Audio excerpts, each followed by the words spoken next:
Alright, we're back. We're live. And yet again, What we're could the doing children be another up piece to? of content that Never mind.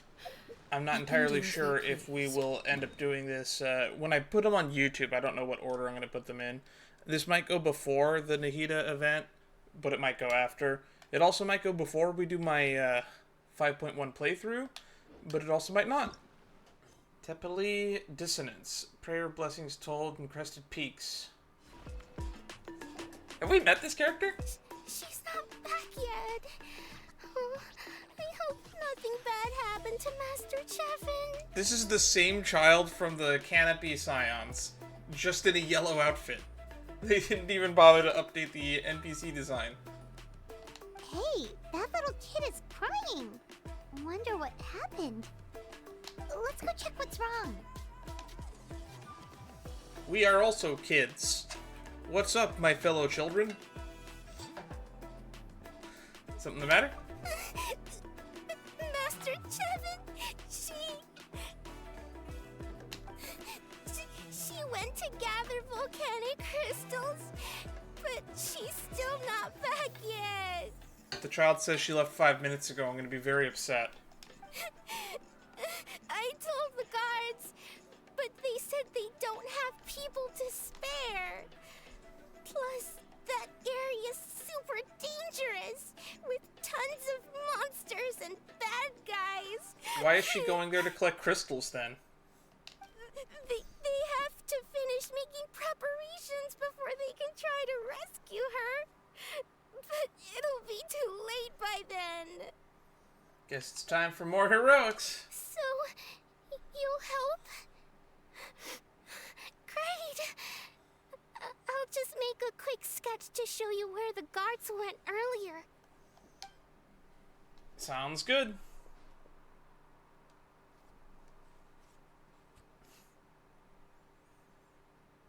Any day now. If you take too long, the guards will have time to go get her. They said Master Chevin might have stopped around here. She might have been forced to go Chevin is such a near the cool shadow sounding pit. name, by the way. If that's the case, then... Screw naming your kid Kevin. Name him Chevin. Please, you have to save her. Mahuru's Gemporium. Tepetli Dissonance.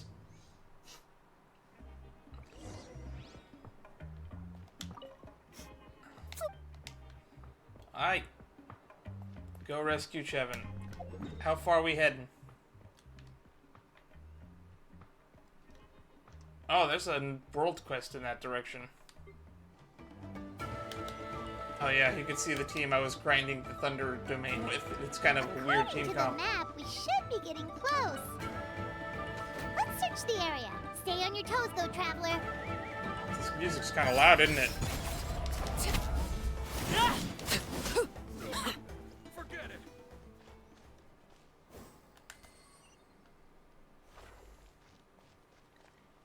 That looks like it's gonna start a world quest. Get away from me! Look, over there! Is that Master Chevin?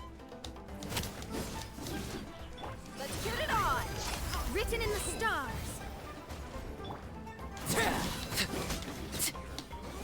Overruled. Where did you come from? So strong. Let's get out of here, boys. Run! Leave the stuff if you want to live. Drop off. What? They're just turning tail and running right out the bat. Well, they didn't put up much of a fight. Guess they knew what they were up against. Our reputation has its perks. Thank you so much. I thought I wasn't gonna make it down this mountain alive. Saved by the traveler. Guess my luck's not too bad today. Sorry. Let me introduce myself. I'm Chevin, a gem artisan. I'm not usually this lucky, but maybe things are looking up. Mimic sent us to help. She did, huh? I didn't mean to make her worry. I wasn't planning to be gone longer than 2 days, tops. How long have you been gone? But then, I discovered a new seam of volcanic crystal near the shadow pin. It's a large deposit, and the purity is exceptional. I dug up a whole bunch of it and was getting ready to head back. but the phlogiston within the crystals attracted monsters. Okay. I panicked and ran up a narrow path to avoid them. But by the time I was in the clear, I ended up running into those bandits. You showed up in the nick of time. Man, you are, like, accident-prone. If the situation was so dangerous, why didn't you just drop the crystals and run? I left most of them behind, believe me. I only kept the purest chunk. I have to bring it back no matter what. Or what else? What? For Tlasoli and poor little Nechka. Who are they? Right, you wouldn't know. Tlasoli is a former ancient name artisan, and Nechka is her daughter. So she crafts ancient names? Shilonen's in that business too. We've been told about that by Malvika. Oh, you know Shilonen? Actually, I don't know her. Try mentioning that name in front of Tlasoli. She could sing Shilonen's praises forever. The foremost expert in ancient names. The future of our tribe. The finest artisan in that land. You'll never hear the end of it. I know Tlasoli misses the days when she used to forge ancient names. She'd never say as much, but I can tell. Just lock my chair, and now I can gamer lean in. Why did she stop? Because of her daughter. Poor Nechka contracted an awful illness, and Tlasoli put everything aside to take care of her. That sucks. Even as Nechka's illness grew worse, Tlasoli never gave up. Like a torch in the night, she was determined to burn bright, even as darkness encroached from all directions. That sounds terrible. Still, all's well that ends well. Thanks to the doctor's medicine and the Wyop's protection, Nechka's flame was rekindled. Her condition has been slowly improving ever since. She's still weak, of course, and has to recuperate at home. But she's well enough to write letters already. She often writes to Shilonen, apparently. Her dream is to become an ancient names forger, just like her mother. Huh. Her birthday's in a few days, so Tlasoli asked me to find a pure volcanic crystal to give her as a present. No wonder you wouldn't leave the crystal behind. Yeah, talk about an important chunk of ore. What a nice gift. Hyman hopes it helps her feel better. Same. I'm sure she and her mother appreciate your well wishes. All right, let's head back. I'm sure Emish is worried sick. Oh, it's pronounced Emish. Actually, why don't you come with me to visit Tlasoli tomorrow? It's all thanks to you that I managed to bring back the crystal. Why not? I love meeting new people. You deserve a reward for helping us protect something so significant. Oh, it makes Nature That's happy. right. A good mood makes for a quick recovery. And of course, we wouldn't say no to a little gift. Don't worry, something tells me you'll like this one. But I'll let Tlasoli tell you what it is herself.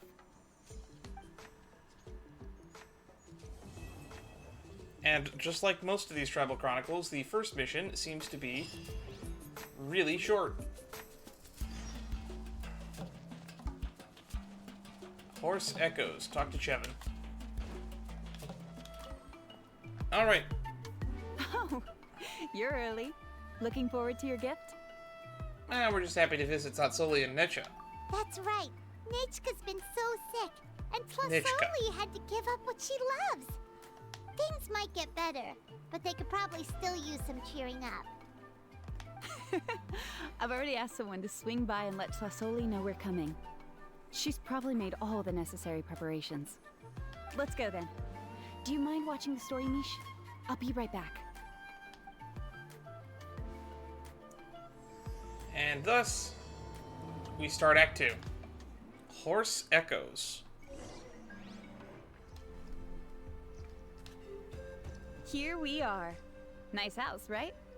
Give me a sec, I'll go knock. Tlasoli, open up! They're here! Tlasoli? Are you home? Open the door! That's strange. Huh, the door's locked. But she shouldn't be out at this time of day. Hey, Nechka! Nechka! It's me, Chevin! Open up, please! Do you need me to break down the door? Still, I told Tlasoli we were coming. Maybe she had to take Nichka out to get some medicine. Hey, what's that over there? Looks like a Tepetli nest. That's right. Tlasoli has a Tepetli companion. If I remember right, its name is Iengu? Iengu. When she was still in the forging business, she'd often have Iengu help with some digging work.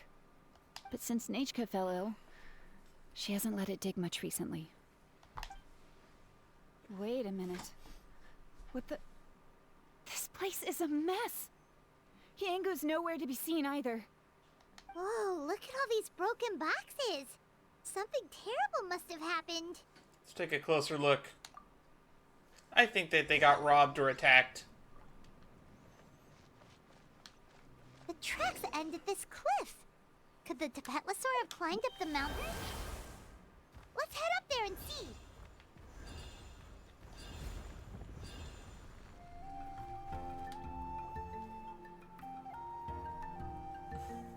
Huh, there really is a Tepetli up here. Might not be Tlasoli's companion, though. At least doesn't seem to be in any danger. Paimon still doesn't see any sign of Tlasoli.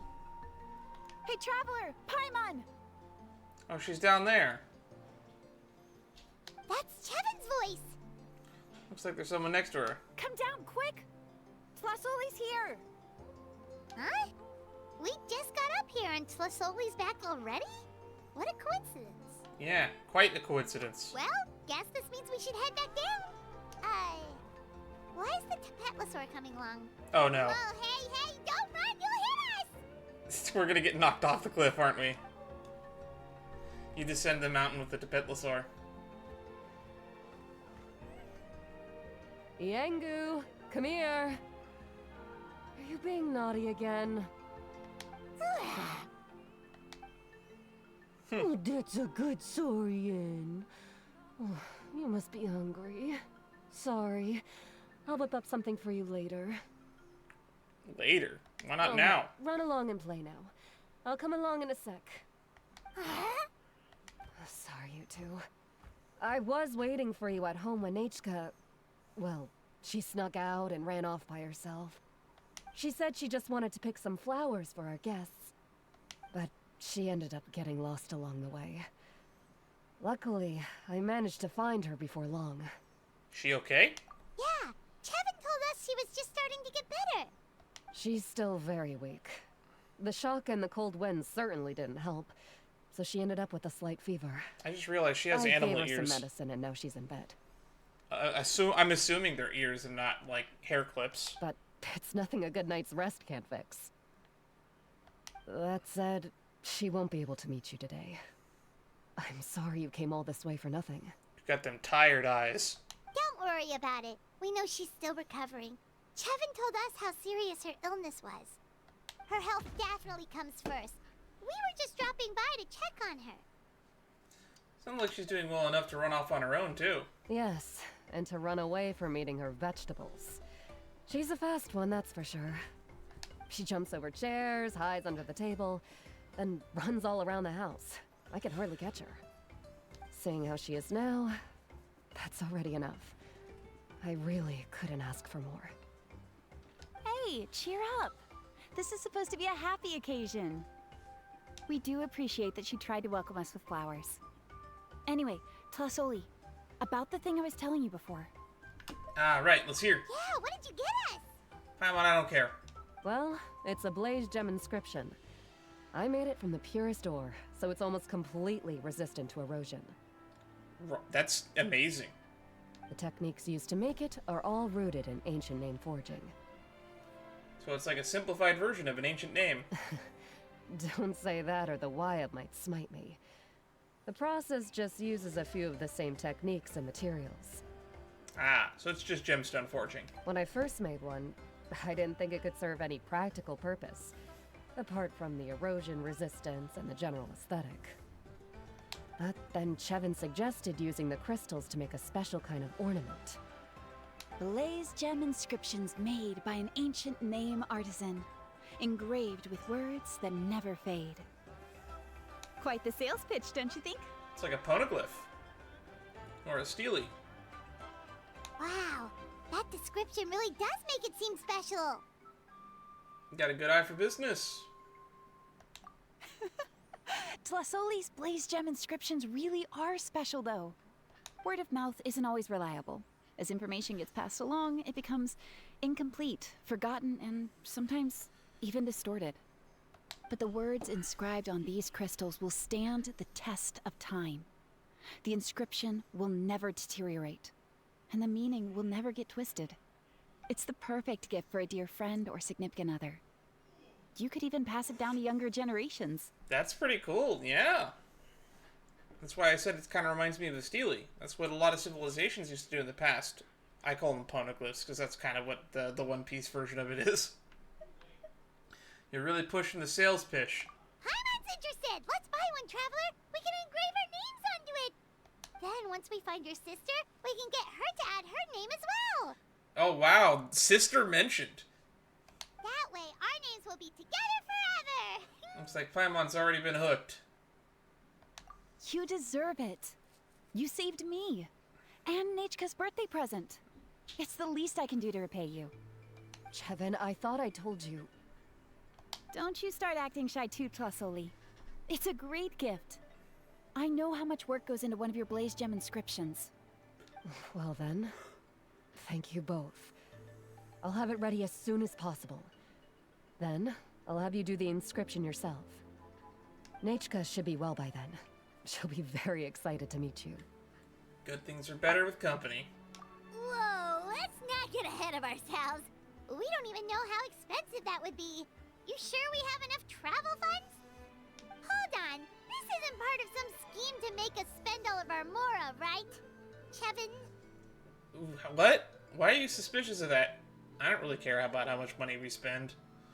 Like I said, in almost the last couple streams, we make like 26,000 mora a day. Sometimes 30,000 or more. You never know. You do look like you have some savings to spare.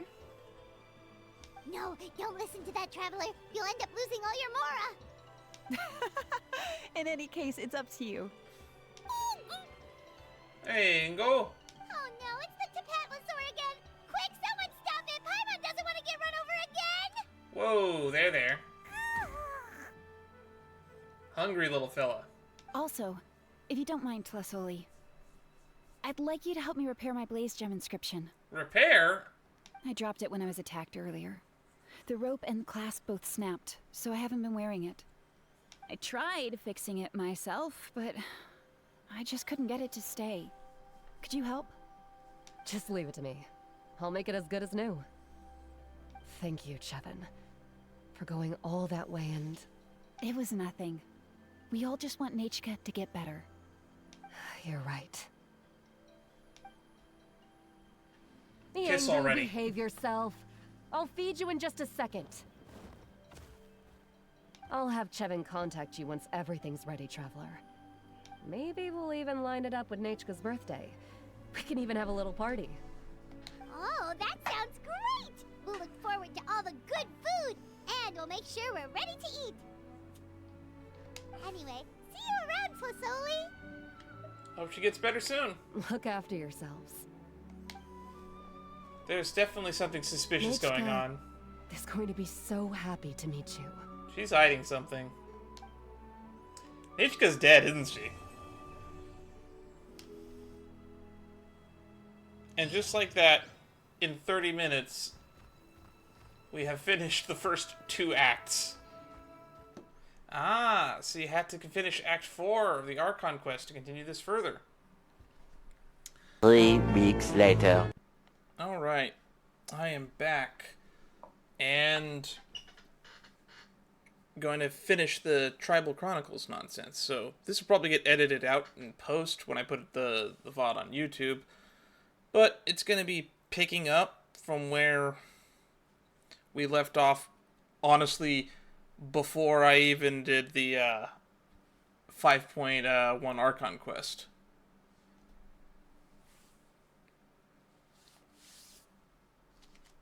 That being said, speaking of the 5.1 Archon quest, Weta, Vichama, Bats, Tulua, Tuitri, and Hansa. I ended up looking into each of them, and I think we could try to pay our respects to at least Vichama, considering we spent time with him during the 5.0 Archon quest. Real shame. It's always sad to see people go. Where did he used to hang out? Ah, yeah, this is it right here. There's flowers in a bouquet there. It's kind of sad. Alright, now we can resume this where we left off. And editor me will edit it to the end of the last time we did this Tribal Chronicle. Kind of weird that they broke this up between patches. It's been several days now. Wonder if Plasoli has finished making the Blaze Gem inscription. Since Nechka's birthday is around the corner, let's go to the tribe and buy some things, and then pay the family a visit.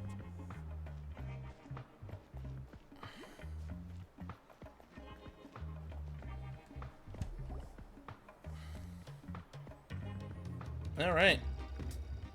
Shilonen, good thing you're here. I'm wondering if I can... Oh, the shelf on the left, second row down, first X on the right. That one's yours. And the garden hoe belongs to Iknal, and the hammer is Pakal's, so make sure you take the one that's yours. I haven't even said why I'm here. But looks like you're about to head out for a break. Yes, but I am going to take it right here. The temperature is just perfect today. I like that her tail is curled up to the side, like the tail is also sitting in the chair. Really? But doesn't it feel a lot hotter than usual? I really don't want to stay out in this heat.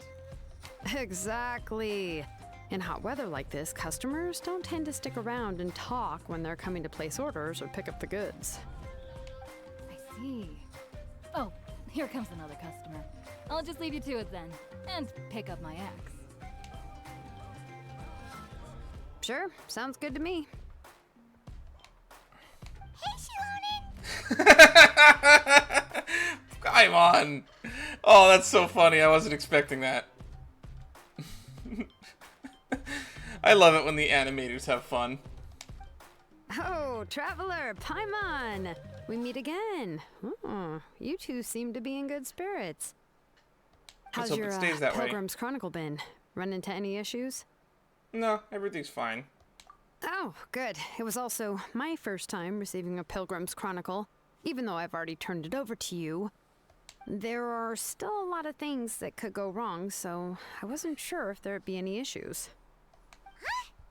So, what are the chances that something might still go wrong? Based on that conversation she had with the angel, it sounds like she's gonna die as a result of giving you that name, so, you don't know that, but we, the audience, do. Well, less than the chances of Mualani accidentally falling off a spiritway, I'd say. Oh, well, that definitely would never happen. There's always... The odds of that are never zero, but extremely low. I found the Shilonen. Thanks a lot. By the way, Nitchka's birthday's coming up real soon. Are you planning to visit her? I've prepared a gift, and was just getting ready to take it to her. You're not planning on giving the kid a full set of pliers again, are you? Or, let me guess, woodworking tools? You'd give these kind of things as birthday gifts? I'd like a set too. Where can I buy one? Yeah, that's right. Flowers will wither and toys will break, and snacks are quickly forgotten once they're eaten. True. But a set of durable work tools will always stay with you and get you through many sticky situations. I usually, when giving gifts, try to give something that'll last. I don't like giving anything that's perishable. Well, still, I won't be giving Nechka any tools this year. She wrote me a letter saying that she'd like a copy of Tequil the Brave. The book is not what you call a bestseller, but luckily, I have a few copies in my collection. They were really old editions that were published a long time ago, but they should still be readable. How old are you? Children her age love fairy tales. The last time I was at Fasoli's, I even brought Nechka... Wait. What did I bring her again? It must have been her favorite thing, but, why can't I remember it anymore? That's not a good sign. Oh, it is quite hot today. Seems you're about to pass out from the heat. Do you even remember your own name? My memory can't be this bad. It's just these last few days. I've been forgetting things for some odd reason. Well, in that case, why don't you use the Blaze Gem inscription you have as a memo to engrave some important things to remember? After all, that inscription will never wear out, and it's easy to carry. I'd say that's quite a fitting use for it. You do have a point, but my inscription is almost already full. Your name is that long? Did you include all your relatives' names too? No. I engraved some wishes on my Blaze Gem inscription. You know, just some dreams that I have for the future and things I'd like to accomplish one day. Even though Tasoli has said that from an aesthetic point of view, it would be best for people to keep their inscription short, this Blaze Gem inscription was still made by a name engraver, the forger of ancient names themselves. Everyone thinks that the inscription she made might have some wondrous powers. So, many people who bought Blaze Gem inscriptions engraved their wishes and dreams on them, in hopes that they would come true. Sounds kinda like a wish granter. But if you do that, won't everyone be able to see your wishes and dreams? Most of my wishes and dreams are publicly known. At one point, I dreamed of being a magician. At another point, an ADR director. I would still love to get into acting again someday. I wanted to be a Supreme Court justice at one point, too. I've had many dreams over the years.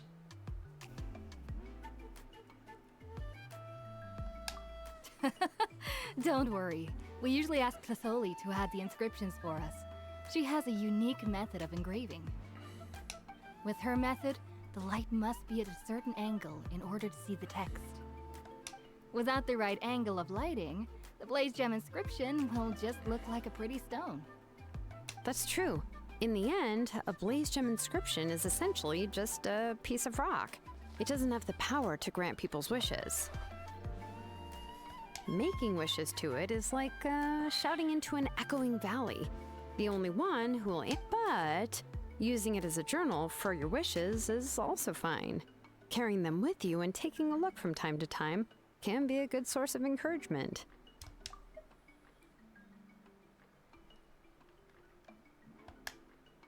Well, as long as you don't suddenly change your mind and want to take your wishes back, that is. These things are extremely durable. It would take a lot of effort to change the words. And I don't think anyone would willingly part with it either. They're not cheap and very hard to get. If you ever lost it, you'd just be filled with regret. Still, it's really strange. Given Auntie's skill, how could it take so long for her to make one? Oh, well, I hope someone didn't give her an idea of making fewer and selling for more. Ah, supply and demand. I know just the person who would do that. Sounds like it's one of Chevin's schemes. Who's Chevin? I was gonna say Dory. It's true. Chevin would totally have put that in her ear. Still, I don't think it's such a bad thing for Tasoli to make some money by selling these. Oh wait, Chevin's the other engraver that we met. At least she and little Nachka are better off now, and won't have to worry about the cost of treating her illness anymore. I was really worried about their family at first, and was even planning to send them some... Huh? What is going on with your memory? Again?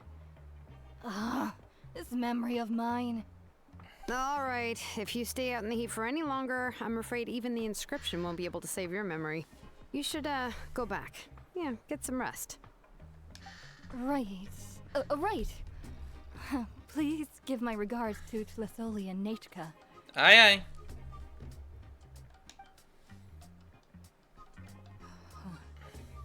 What's going on? Maybe Maybe I should go talk to Ernley to get some medicine. So you'll be going to nature. This has the Abyss written all over it, right? Oh, perfect! Then let's go together. Oh, yeah, sure, but I didn't expect you to know Tesoli too. She hasn't been coming to the tribe much lately, so how did you get a chance to talk with her? It's a whole ordeal.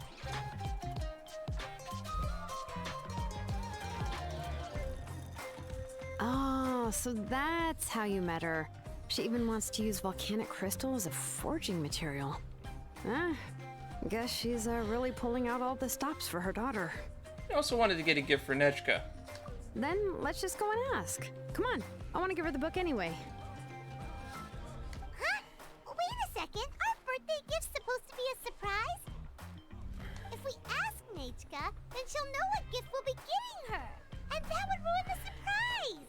Fair point, Paimon. But if you don't ask her, then how will you know what kind of present she would like? Here's another idea. Perhaps you can also give her a storybook based on what she wrote in her letter. That might be a good option. Ooh, easy enough. I have loads of those in my bag. But shouldn't we give it a little more thought? If we all give her books, it might seem like we didn't put much effort into it. Another fair point from Paimon. Shilonen, have you really never asked her what she would like the most? There must be something else she'd like besides books. Unfortunately, no. Nechka's illness has kept flaring up over the past few years. Apparently, she couldn't do anything during that time other than rest in bed. She didn't even have the strength to talk to anyone. It wasn't until recently that she started to recover from her illness and regained strength to write letters to others. Anyway, there's no need to overthink it. Worst case scenario, I can split the book into 2 volumes and we can each give her one. Let's just go ask Nechka. That's a terrible idea. Yeah, even though it would ruin the surprise, we could at least get her something that would make her happy. Anyway, could you tell us a bit more about the book that you're getting her? Is it really that unpopular? Well, it's a little difficult to explain. You see, there are actually 2 versions of Tequil the Brave. Ah. The premise of the book is pretty straightforward. It's basically about a set of twin brothers working to defeat a demon lord. But after defeating the demon lord, the older brother Tequil discovers that the king's spirit has possessed his younger brother Remok. In the ending of the original story, the older brother kills his younger brother to defeat the demon lord, before jumping into a volcano. Uh-huh. Somewhat aged copy of Tequil the Brave. This tale comes from a desolate, distant past. In those days, the mountain's teeth still bared like blades against a man and beast. Thirsting for the souls of the feeble-minded, human and non-human alike. People that knew the gods of the mountains loved them not, and was to be given a wide berth. Yet they were forced to seek shelter in caverns from storms screaming through the wilds. All to pass one long night after the next. But these caverns, like the mountains, extracted payment from the vagrants. Countless were the tribes who lost kin to the wastes through which they stumbled blind. Valiant Tequil and his kind-hearted brother Remok were born to one such tribe. At the hour of their birth, a long troubling night reigned inside and outside the caves, and through the campfires around which the tribe's people sat flickered. None were comforted by the light. The people thought, "This fire shall soon go out, and once it does, we too shall be finished. How long will this night last? I'm cold, and hungry too. Let's hurry things up then. Quickly, let me walk into the night. Better than this torment. Oh, you poor children. You poor, poor children." Yet Tequil and Remok did not announce themselves with sorrowful cries, as the other children did. Instead, Tequil stared into the deep cavern depths. The minions of the cavern did their best to frighten him, but his gaze swept over them, keen as the sharpest stone spur. "He has seen us, our sharp claws, and long teeth. But he is not afraid," the wicked creatures whispered amongst themselves anxiously, and involuntarily retracted said appendages. Remok, for his part, waved his hands and laughed. and his laughter was like pebbles tumbling in the stream, drawing the eyes of all the distressed tribespeople to his face. Only then did they notice that the flame wavered. It had never ceased to burn. And another wave of his hands, Rimac patted the firewood next to him. "Feed the flame! Feed the flame!" The elderly chief, thus reminded by the newborn boy, shouted his words aloud, repelling the fear that had been about to swallow the tribe whole. People stood and fueled the fire, and they drew their obsidian blades, casting their eyes into the cavern depths, just as Tequil had. The beasts of the cavern were filled with rage and hate, but they knew that these people would not loosen their grip on their weapons, nor would their eyes be shut. Terror had already fled, and so death was forced to retreat. Only when the sun rose again did the brothers close their eyes, falling asleep in their mother's bosom.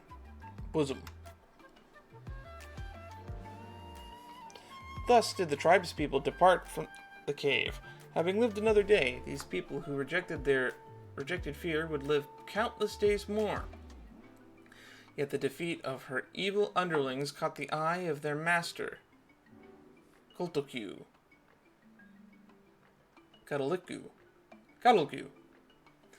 For this lord of demons, who claimed to be the mother of the underworld and mistress of 10,000 times of 10,000 caves, whose fangs were rocky stalactites, whose tongue was every blast of wet frigid wind, and who upon awakening could only be satiated by devouring 10,000 living souls.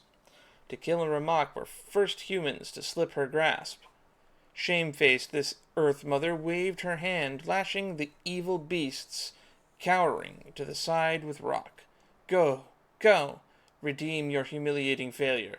Capture those dim-witted mortals and fill my stomach."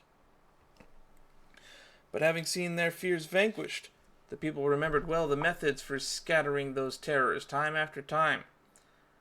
They settled at the foot of the mountains, sharpened wooden stakes, lit fires, and gave the sharpest blades to their best warriors, with which they would stand guard behind the stakes. Their bright eyes pierced the wilderness beyond the firelight, and did not shift their gazes away for even a moment. By blade and fire did Kotokul's minions taste defeat time after time, until they could do nothing but huddle in the dark, daring not to draw near the flame. The fires in the hearts of the people ignited, and they began to speak of victory, of light, and of the end of the Viper. They believed Tequil and Rimac, these two brothers, could surely keep the heat and light alive. Tequil and Rimac thought the same, and so they sharpened their spears and blades, preparing to drive the demon lord out of that evil serpent to her doom. But the Earth Mother, who hated this tribe, did not relent. She took sludge from the deepest parts of the cave and pinched it into a snake. Then she plucked out her eye, setting into the serpent's eye socket. "It was that child who caused you to witness the fire, and so let me go and swallow his eyes." One evening, when the sun had just set, night's veil was slowly covering the sky, and the stars had yet to begin granting their light.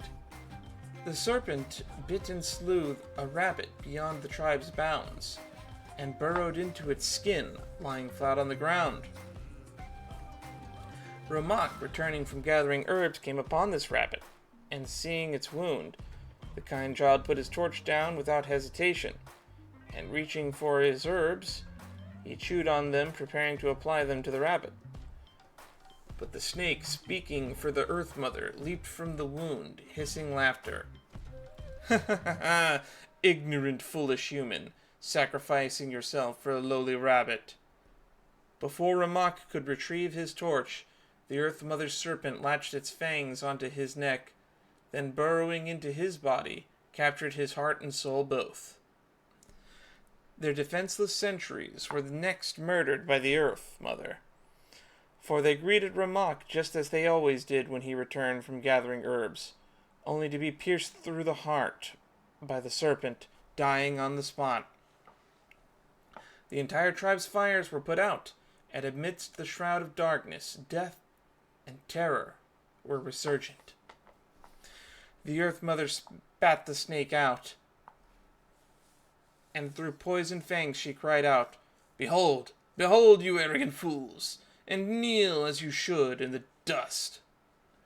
But the sound of a rock being struck cut her off, for Tequil, who had been sharpening his obsidian blade, used it to create sparks that set his tent alight. He raised his blade and charged forward, letting fly his blade at the Earth Mother's messenger. The blazing edge cleaved the poisoned serpent, molded from soil with ease. But as Tequil was about to follow through, he saw his brother's eyes, and the blood staining his brother's hands. That instant was all the time the wounded viper needed to escape. Yet nigh fully charred it was still, and the Earth Mother's eye reduced almost to ashes.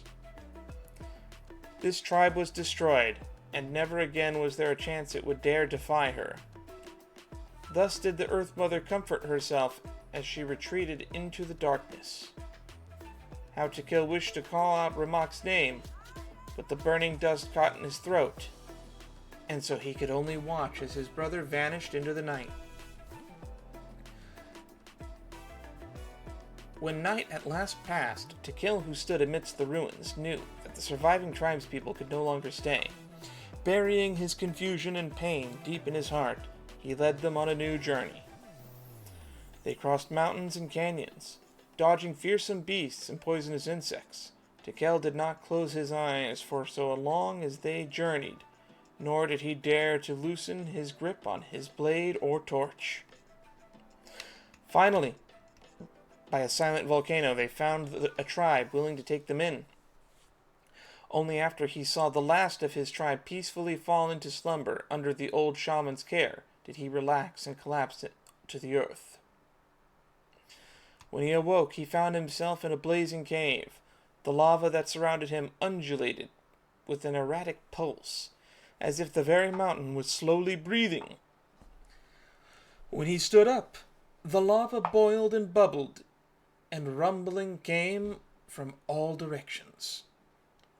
Do not search for your brother. His eyes have been devoured by a cunning serpent.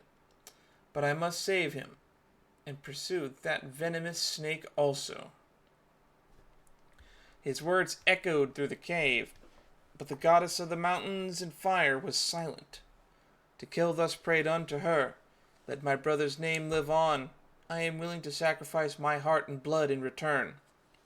The goddess answered him in the echoing cave. Thus she said, "Your prayer have I heard, but your brother is no longer your kin. His name has sunken into the deepest of depths." Tequil raised his head and lifted up his wish to the goddess. "Turn my blood to fire, so my heart may illuminate the depths. I will bring my brother back before my blood runs dry. Turn my blood to fire, until my soul may sear and slay that serpent. I will take its head before my blood runs dry." When Tequil awoke once again, the old shaman of the tribe gave him a brand new sword, food, and water. Finally, the shaman clasped his shoulders and blessed him. "May your fire dry the venomous snake's venom." That is a weird sentence. Thus did Tequil embark on another journey. His strength was endless, his body tireless, and his blood burned like lava. He crossed grassy fields and snowy peaks, deep valleys and high mountains, and the goddess of mountains and fire showed him the way with falling rocks and cracks and cliffs. Thus did Tequil stride forward without hesitation.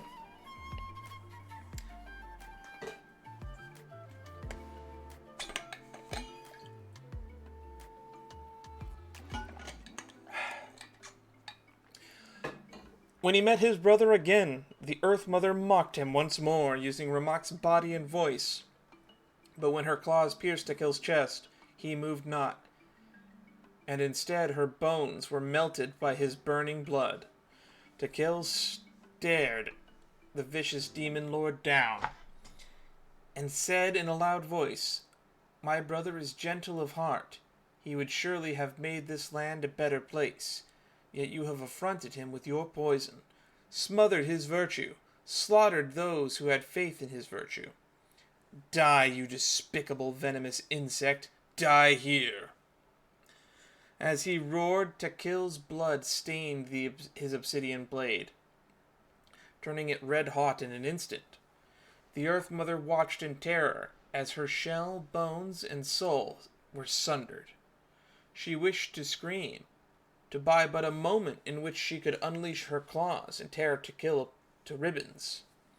But she could make no sound, for in the fire's light, the silent soul to whom this body once belonged awakened, and that soul cried out to his brother, "I do not wish to see your blood reduced to ash, but I have seen the light of your heart and spirit.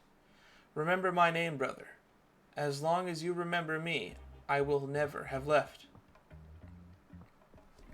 The blazing flame swept over every corner in that gloomy, frigid cavern, and every last poisonous insect within was slain, burned to ash alongside every plot and scheme, so heinous and vile.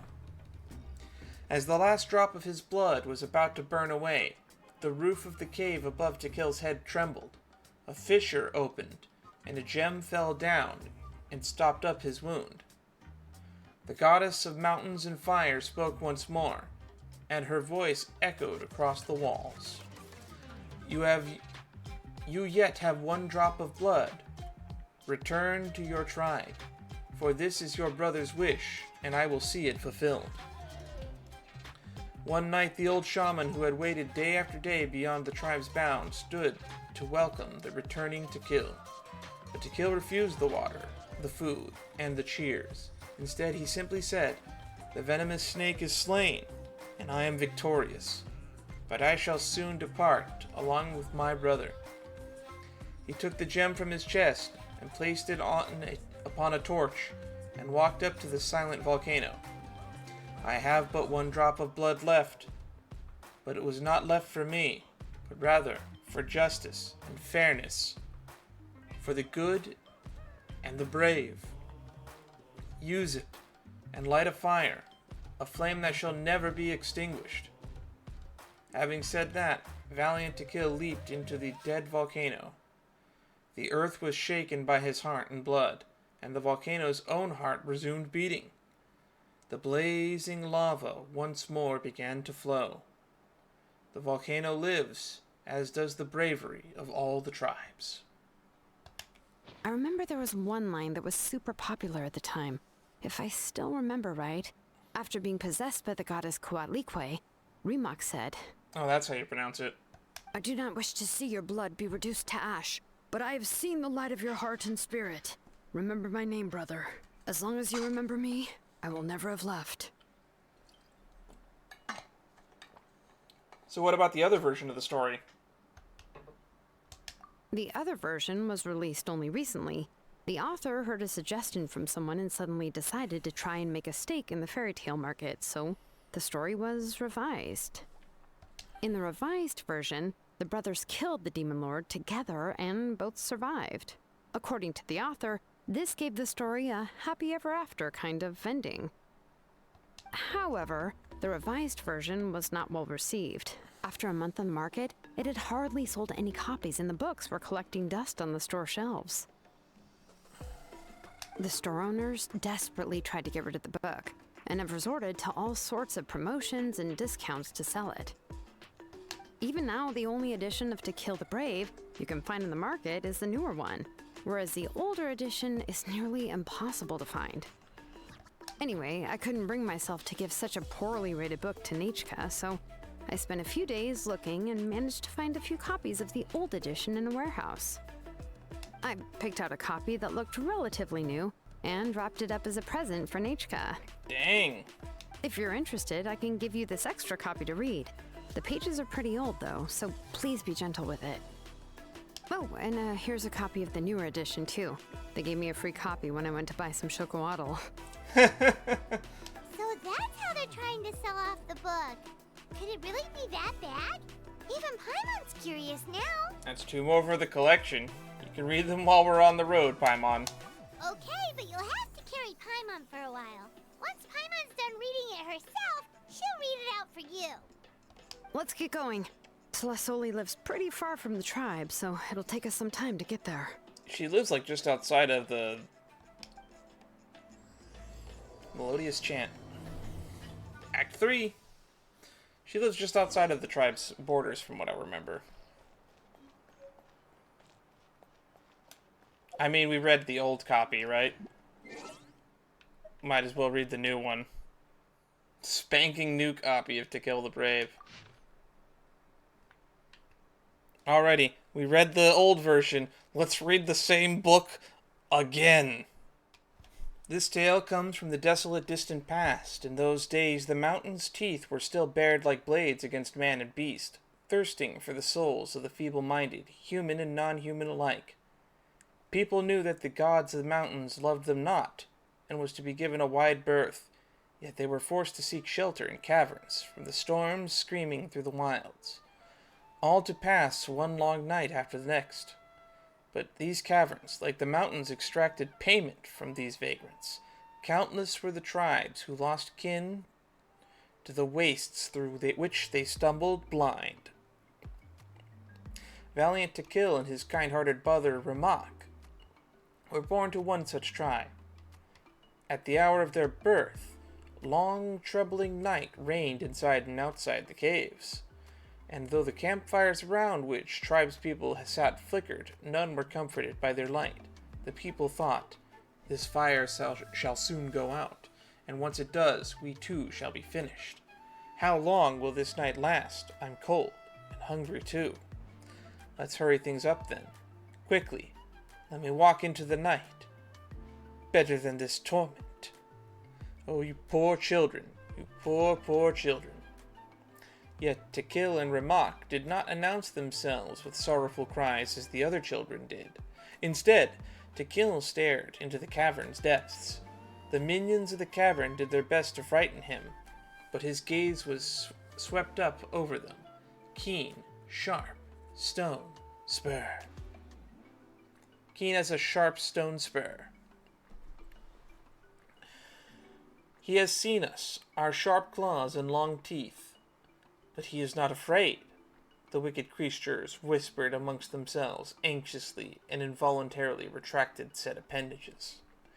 Ramak, for his part, waved his hands and laughed, and his laughter was like pebbles tumbling in a stream, drawing the eyes of all distressed tribespeople to his face.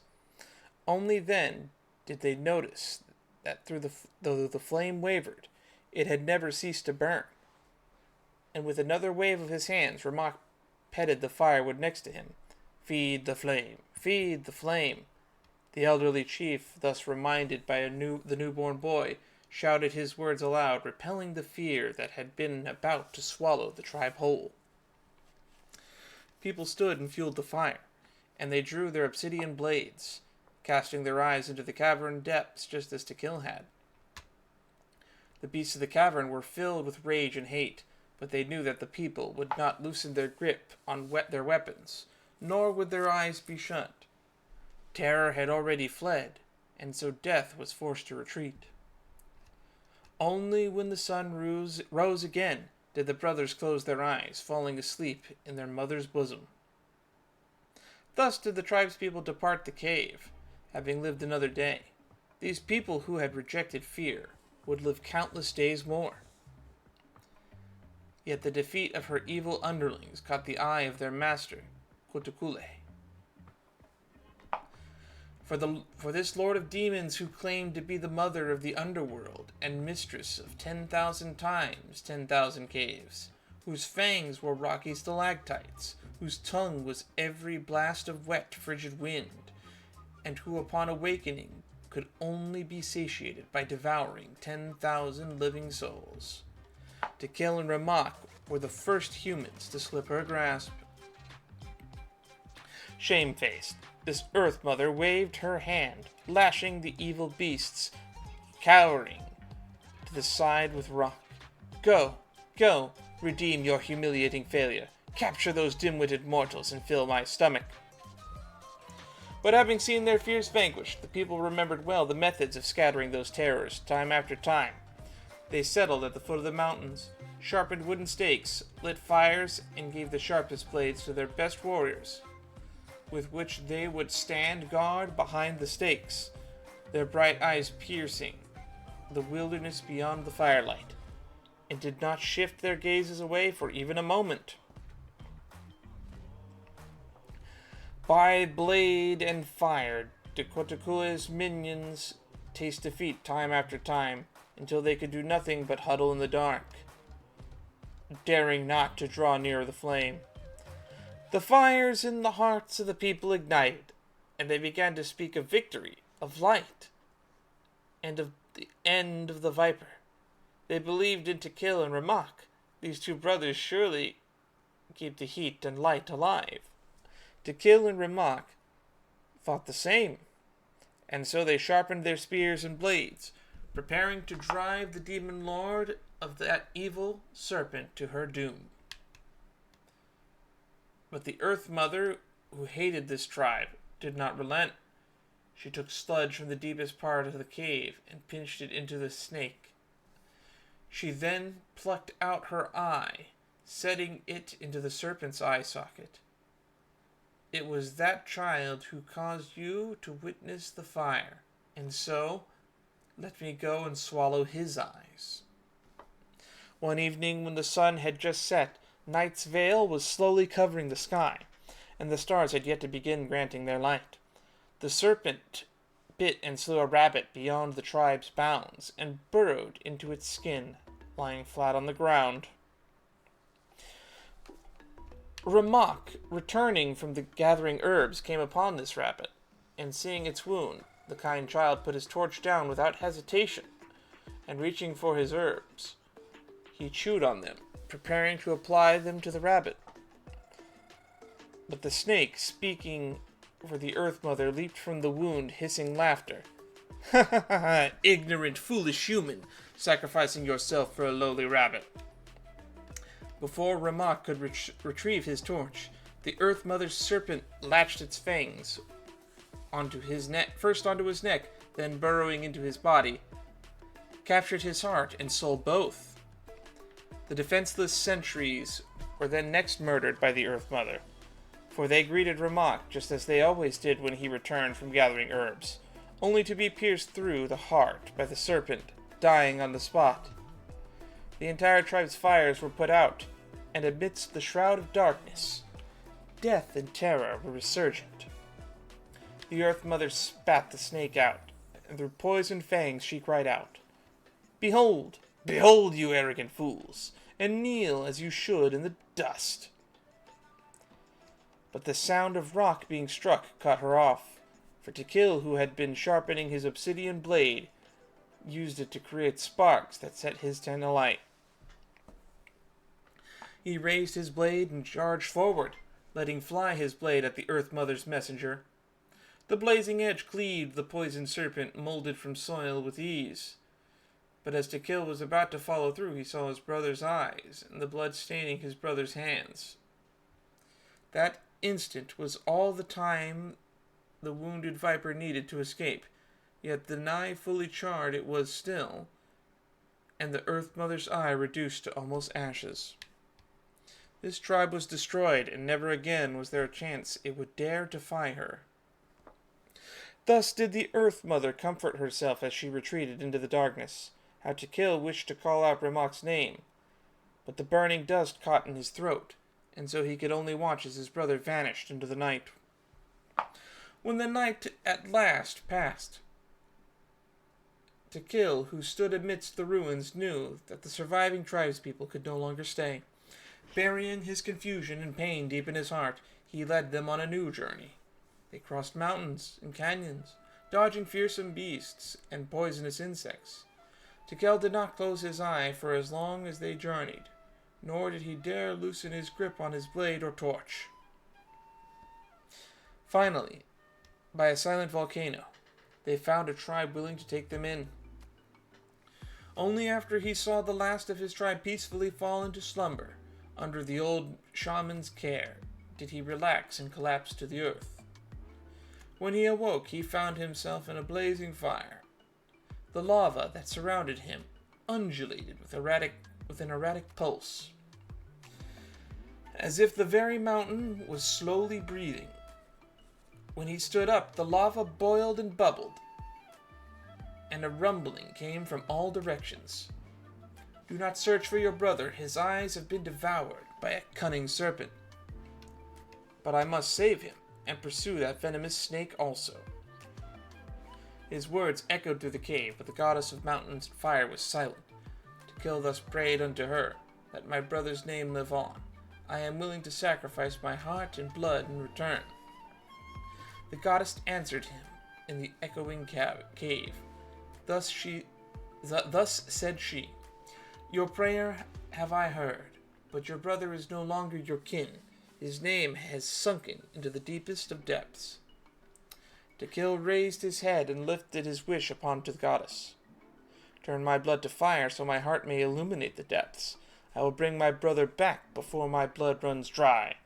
Turn my blood to fire until my soul may sear and slay that serpent.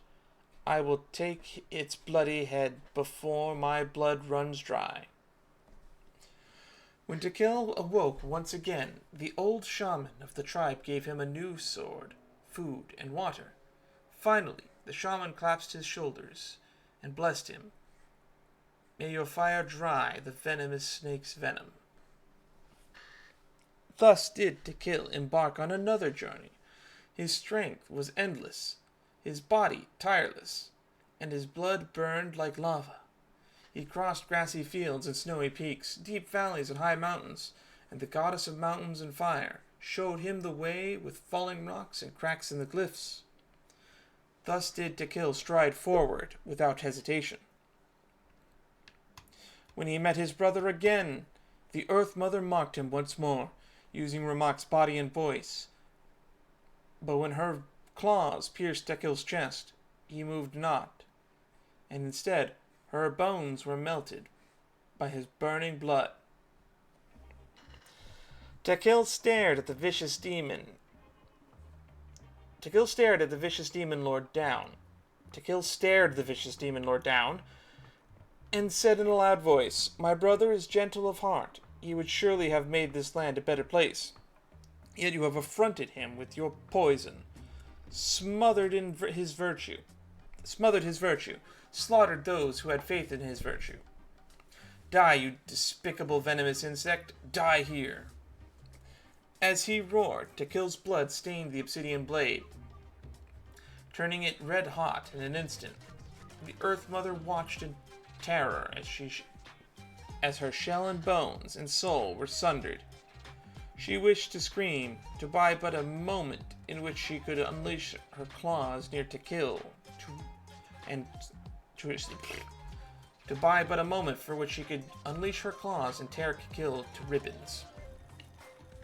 But she could make no sound, for in the fire's light, the goddess of mountain and fire opened one eye, causing a silent soul whom this body once belonged to awaken and grasped the snake by the neck.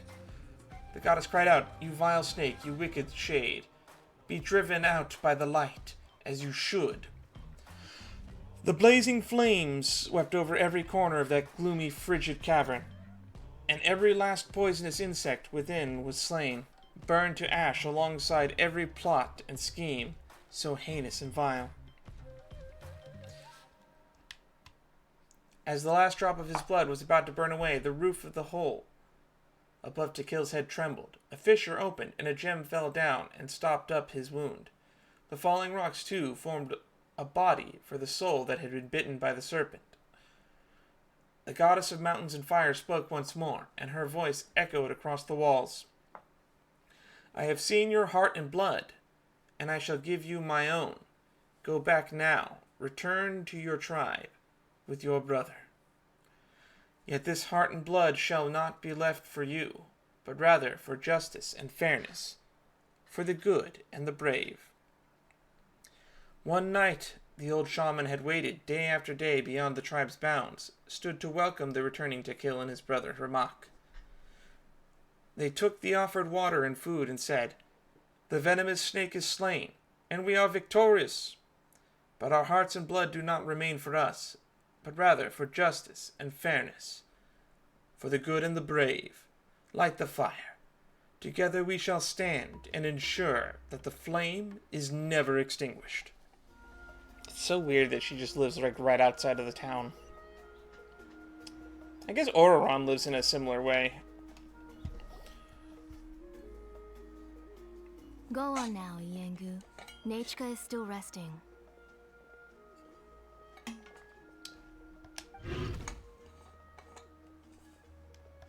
Tlasali, we're here! How come Tosali doesn't have a tail?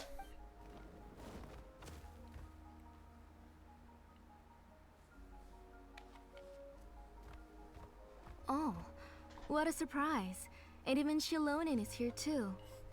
Came to visit Nechka. Oh, it's been a while since I've seen you, Auntie. I received Nechka's letter. She wanted a copy of Tequil the Brave, right? Well, I've brought the book for her. There are several editions of the book in Natlan, and I wasn't sure which version Oh she'd my god, prefer. Paimon's getting chased around. I asked a messenger from the Scions of the Canopy. It seems this softcover edition is one of the most popular options, so I brought it for Nechka. You haven't changed a bit, Shilonin. Let's go inside. I was just boiling some chocoatl, so you can all try some. Shilonin used to love drinking chocoatl. When she was little, she would always have several cups every time she came to visit me. You were already a big girl by the time I finally had my Nechka. Alright, for now let's... How old are you? Oh, Auntie, let's go inside. Traveler, please help me get her into the house. I bet that those inscription things they give everybody are affecting their memories.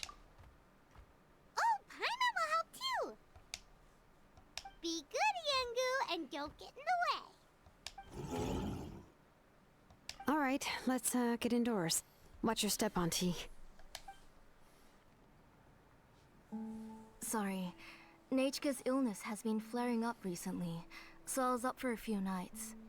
I suddenly started to feel dizzy in the sun. I hope I didn't scare you. Have a seat. I'll fetch you a few cups of chocoatl. Please wait a moment. What's chocoatl? Anyway, is it like some kind of tea? Fruit drink? Oh, I've already brought them over. This cup's for you, Auntie. And these are for you, too. Chocolatl? What does it taste like? Paimon's heard that it can be pretty bitter. Traveler, could you give it a try first? Suck it up, Paimon. Oh, don't worry. Auntie always adds a lot of sugar. It won't be bitter.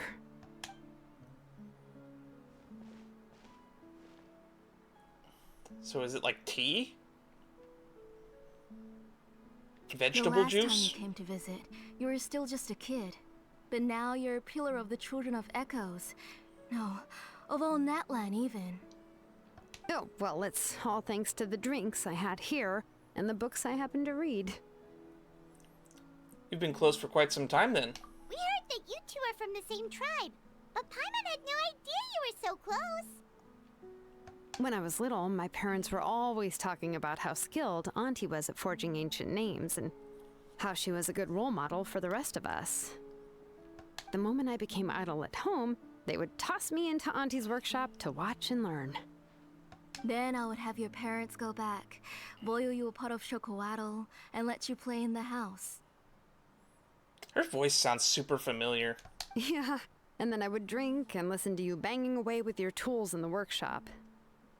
But eventually, she moved out of the tribe to find some more space, and I didn't have the chance to visit again after that. But why did you seem so familiar with the place when you went to the kitchen for the drinks just now? Because the layout of this place is identical to her old house.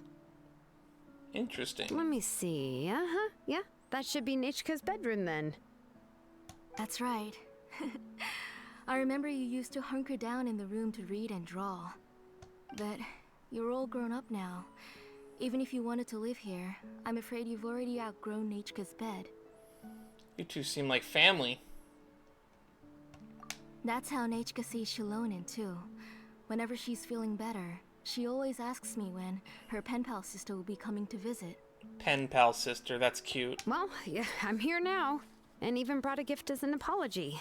I'll leave the book here. You said Nechka asked you for the book? I hope it wasn't too much trouble to get.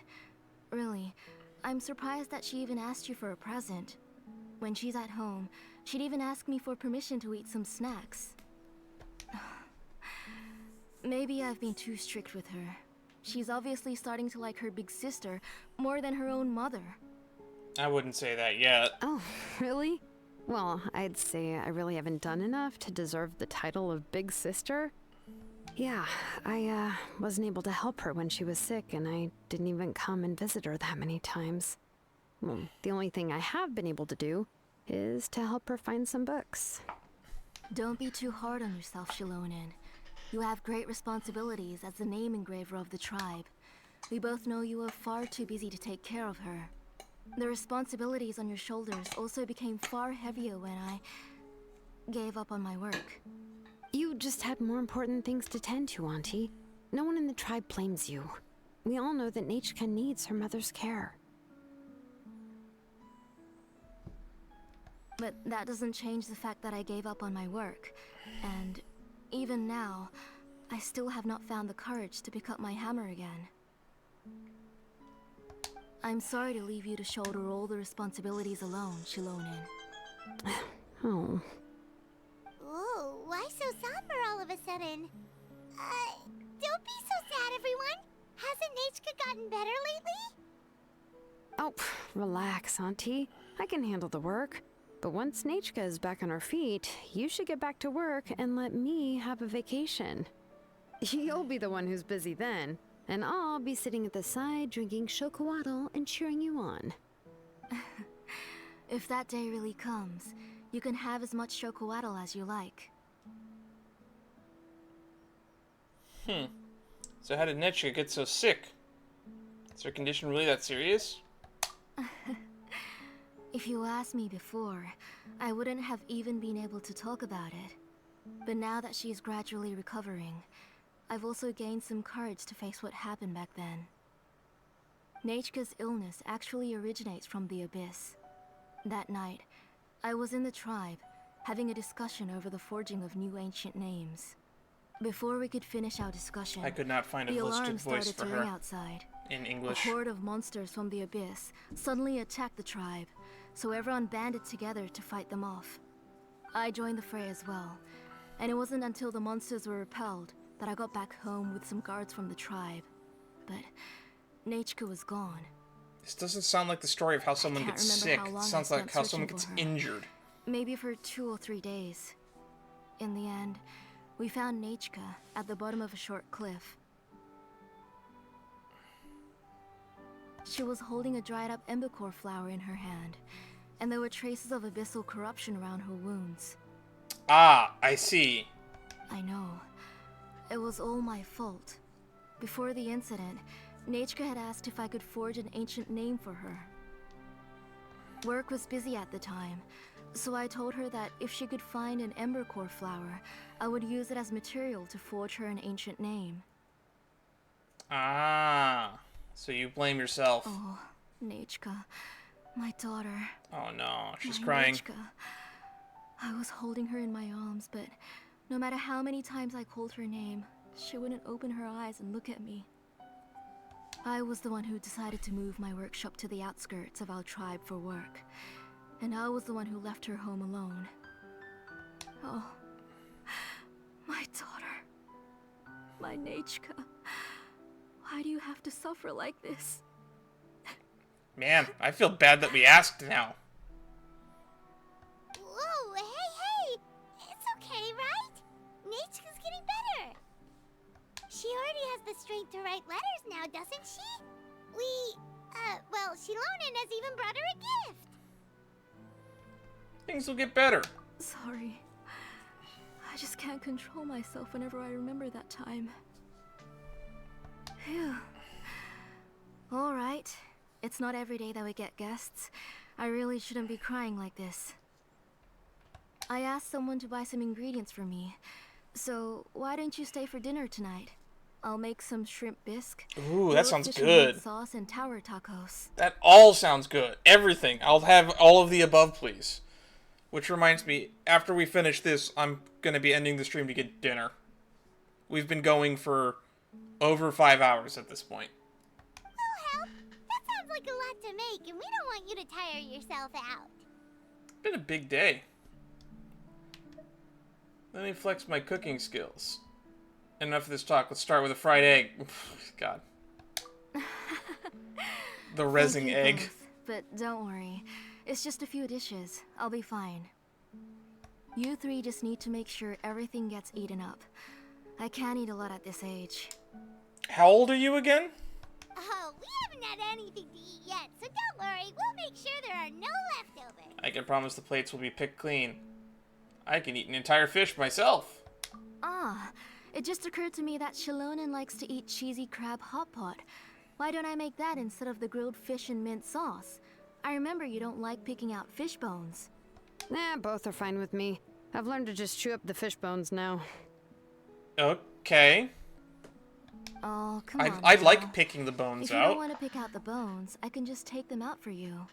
Anyway, for dessert, would you like a cup of grain fruit or chocolate? What's grain fruit? That sounds interesting. I'd like to try that. How about grain fruit? Chocolate. How about a cup of green fruit mixed with chocolate? Ah, why not both? Okay, got it. I'll go start cooking, but could you do me a favor in the meantime?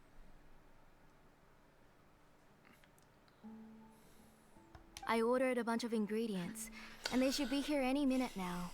Would you go check by the door and see if they were already here? If so, please bring them in. Come on, Shilonen. Stop lying around. You shouldn't nap before dinner. It'll ruin your appetite. She was napping before she came here, too. Hey, I'm not. I'm starting to get a headache. I should probably take a nap, You don't too. have to worry about my appetite. That's beside the point. If you don't watch out for your health while you're still young, then when you get older, you'll... All right. I'm getting up. How old are you? That's going to become my catchphrase at some point. How old are you? It isn't far, so it shouldn't take us long. That kid.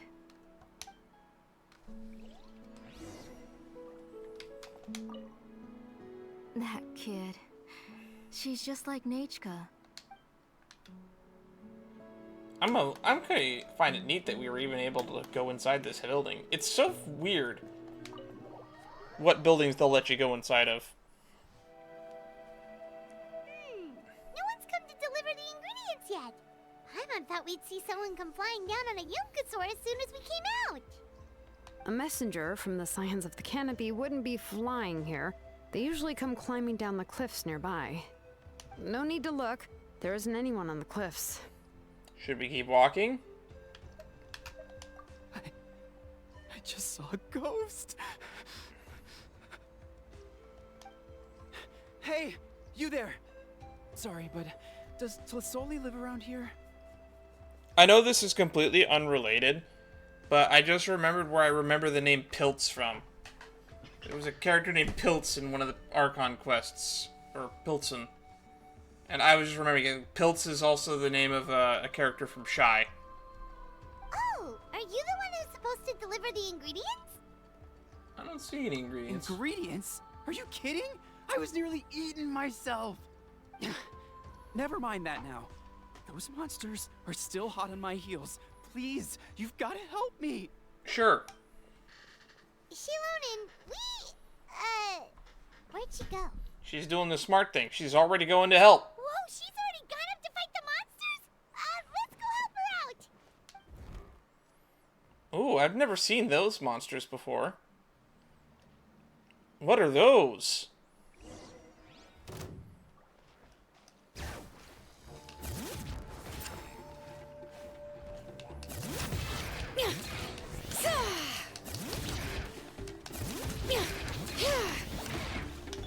This is where you fall. Overruled. All right, that should be it for the monsters. Yeah, it was easier than I thought. Oh, it also seems we're in good luck. The goods weren't damaged either. Strange. We didn't see any monsters on the way here. You must have terrible luck. Yeah, right. I use this road to deliver goods all the time, and I've never been attacked like this before. It's the main road in and out of the tribe, so people often come here to clear out any monsters. This area is usually very safe. I don't know what happened, but it seems like all the monsters around here have gone berserk. Even the docile Tepetli are in a frenzy. Tlisoli doesn't even forge ancient names anymore, so why can't she just move back to the tribe? If she comes back, Nachka will even be able to find some playmates. She's so young and hasn't even... Nachka's playmates. No, wait, I feel like my kids have played with her before. They've even told me about Nachka's favorite game. If I remember right, it was... Now I'm getting weird vibes. Strange. I always remembered it before. How could I forget all of a sudden? Look at that. He has a Blaze Gem inscription too. Oh yeah, those things are definitely causing people to... There's quite a market for those inscriptions. You should go back to the tribe. It seems like you had quite the scare today. We'll take the ingredients back for you. I'll carry these bags, and you two can carry the rest. Sure thing. Paimon can help too. Huh? Oh, sure. Paimon can take care of these grapefruit that fell out of the bag. If you say so. Thank you so much. I guess today's just a really bad day for me to go outside. That's so weird. Why is everyone we run into today having trouble remembering stuff? And they all are carrying Blaze Gem inscriptions. Paimon not sure how to say it, but she's got a strange feeling about this. Like it's all somehow related. Once you live long enough, you'll eventually start experiencing strange days like this. Let's bring the ingredients back. Otherwise, we won't have anything to eat tonight.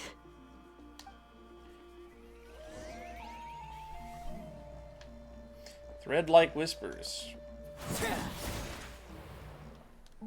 Ah, you're finally back. What took you so long? I was starting to worry. Oh yeah, we ran into some small problems, but everything's fine now.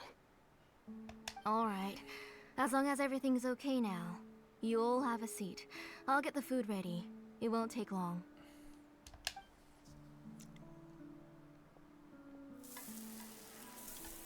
Alright. Whoa, there's so much tasty food! You're amazing, Tlisoli! They were all pretty simple dishes to make. Don't be shy. Dig in, everyone. No flying on the table, Paimon. Paimon will help herself. Paimon will have some of this, and... It all looks good. I'll admit, I'm starving. Ooh, yeah. Can I get another serving, please? You're done already? When did you start eating? Of course! Didn't I say that I'd chew up the fish bones? I'll have just one more fish and leave the rest for Nachka. It's okay. Just go ahead and eat all you'd like. Nachka can't eat these dishes anyway. Her body is too weak to digest these kinds of things. I'll just make some broth for her. Broth. Oh no, but Paimon thought she'd already recovered from her illness. Injuries caused by the abyss cannot be undone. The doctor said the fact that she's stable is already quite a miracle. But it's okay. Nachka can talk to me now and can even hold my hand. That's more than I could ask for. Even if she will never again know that I am her mother.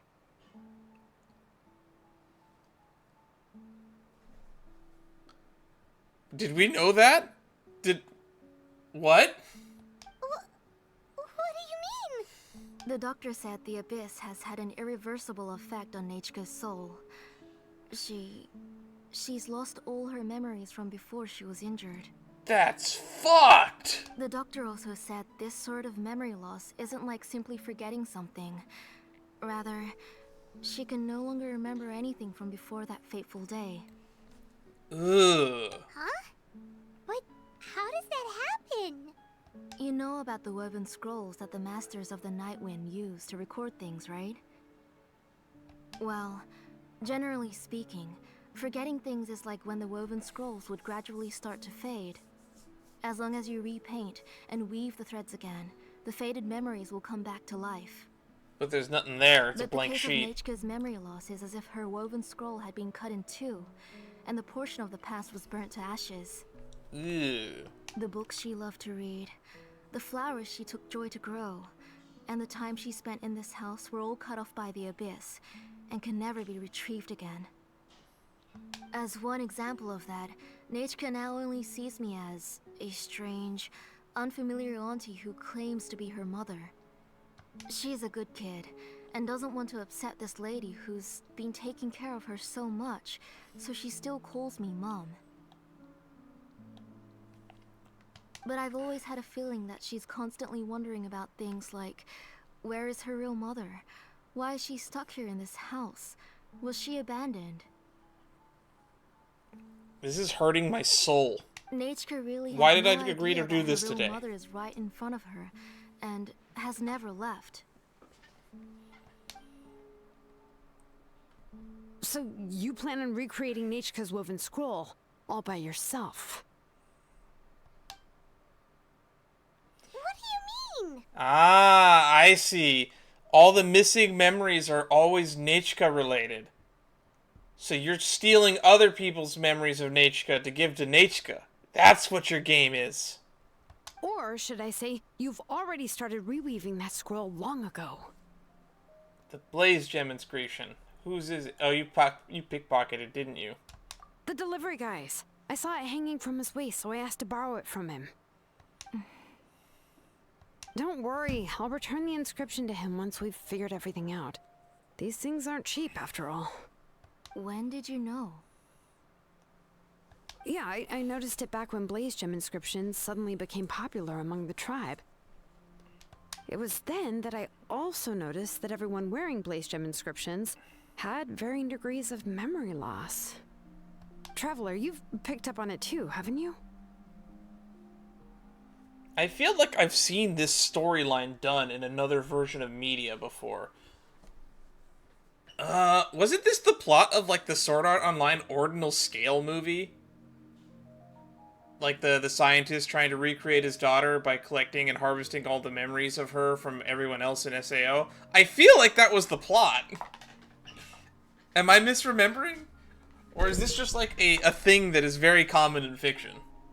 And even then, I feel like I've seen this story somewhere else, but I can't remember. That would just be the more recent one. Accessories made using ancient names forging techniques. Huh. For what's only supposed to be a pretty souvenir, this inscription contains a phlogiston engraving with a truly overkill level of complexity. The shapes and patterns of these engravings are also identical to that of an ancient name. By making just a few slight adjustments to the layout and connections of the main pattern, you can pretty much qualify this Blaze Gem inscription as a bona fide ancient name. And yet, you've never told anyone about these engravings in the Blaze Gem inscriptions that can be activated at any time. Am I right, Auntie? I don't even know if I would stop her, to be honest. I knew you were a sharp one, Shilonen. That's right. I have a way to cure Nechka and restore all her memories. It's actually quite simple. I want to forge an ancient name for Nechka that contains all of her past memories. You're going to make an ancient name for Nechka?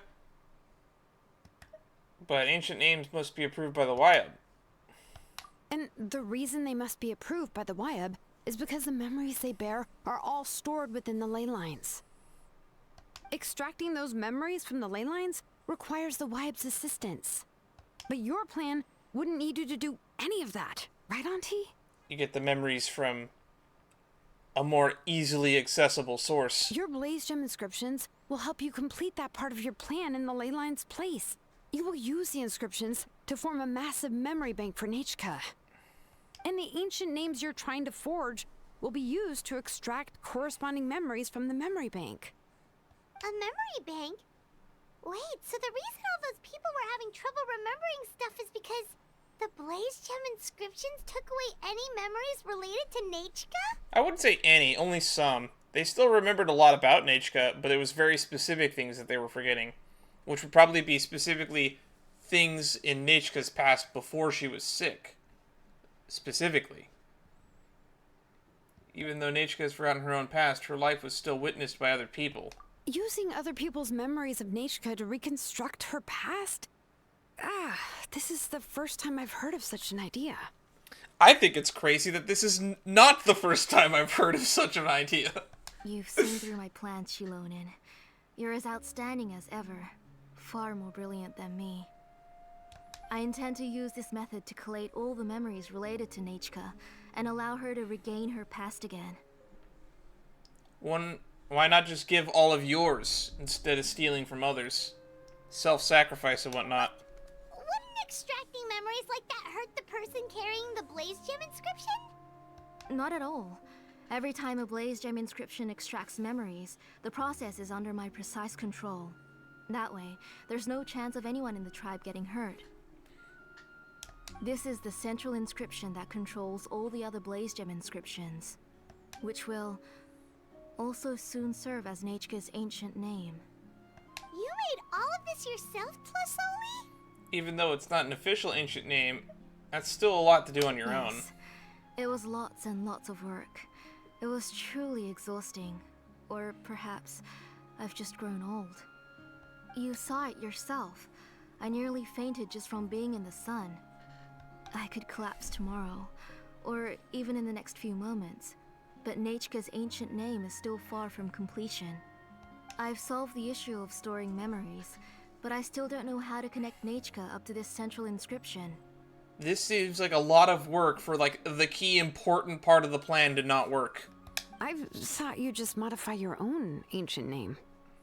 I considered it, but this matter doesn't have anything to do with my ancient name. It's of no help to me, and I don't need its help now. You know the price to pay for making something like this. Yes, I do. But as long as I can get my Nachka back, I'm willing to do whatever it takes. Otherwise, Nachka won't have any chance of reclaiming her past once I'm dead and gone. I wonder if we can remove some of the abyssal corruption in her like we did for Auntie Atea. She won't remember me, and she won't even remember why her name is Nachka. When that time comes, she'll be left to drift around the world all alone, unknowing of where she came from, or where she should go. She is my daughter, the one to whom I gave the Nachka name. Whether it be as her mother, or as a name engraver, I can't simply stand by and let her name disappear. Shilonin. Shh, let her think about this for a moment. Let her decide what to do. I'll take the central inscription with me. I'm going to completely disassemble it to confirm its components and uses, and I won't make any promises until I've checked everything.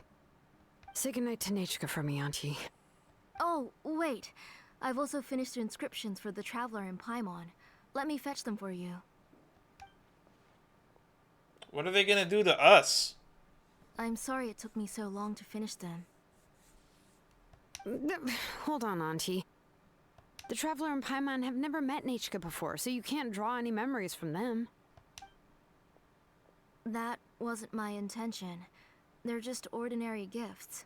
Please, take them.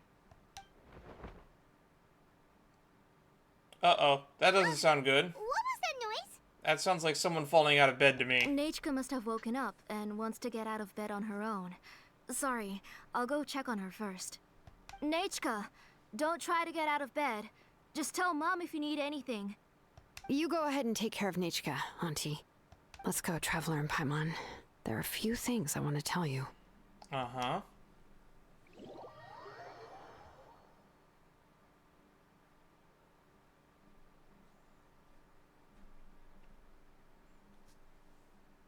Let's head back to the tribe first. There are some things I need to get from my workshop. Disassembling the central inscription? It's not going to be easy. You two can wait outside for a moment. I just need to go in and grab something. The workshop is a little messy, so unfortunately, I won't be able to show you around. You know, if it wasn't for that sound effect that we heard of something in Nechka's room moving, I was fully about to jump on board with like with like a crackpot theory that Tlisoli actually is Nichka and she just doesn't remember anything from before the accident.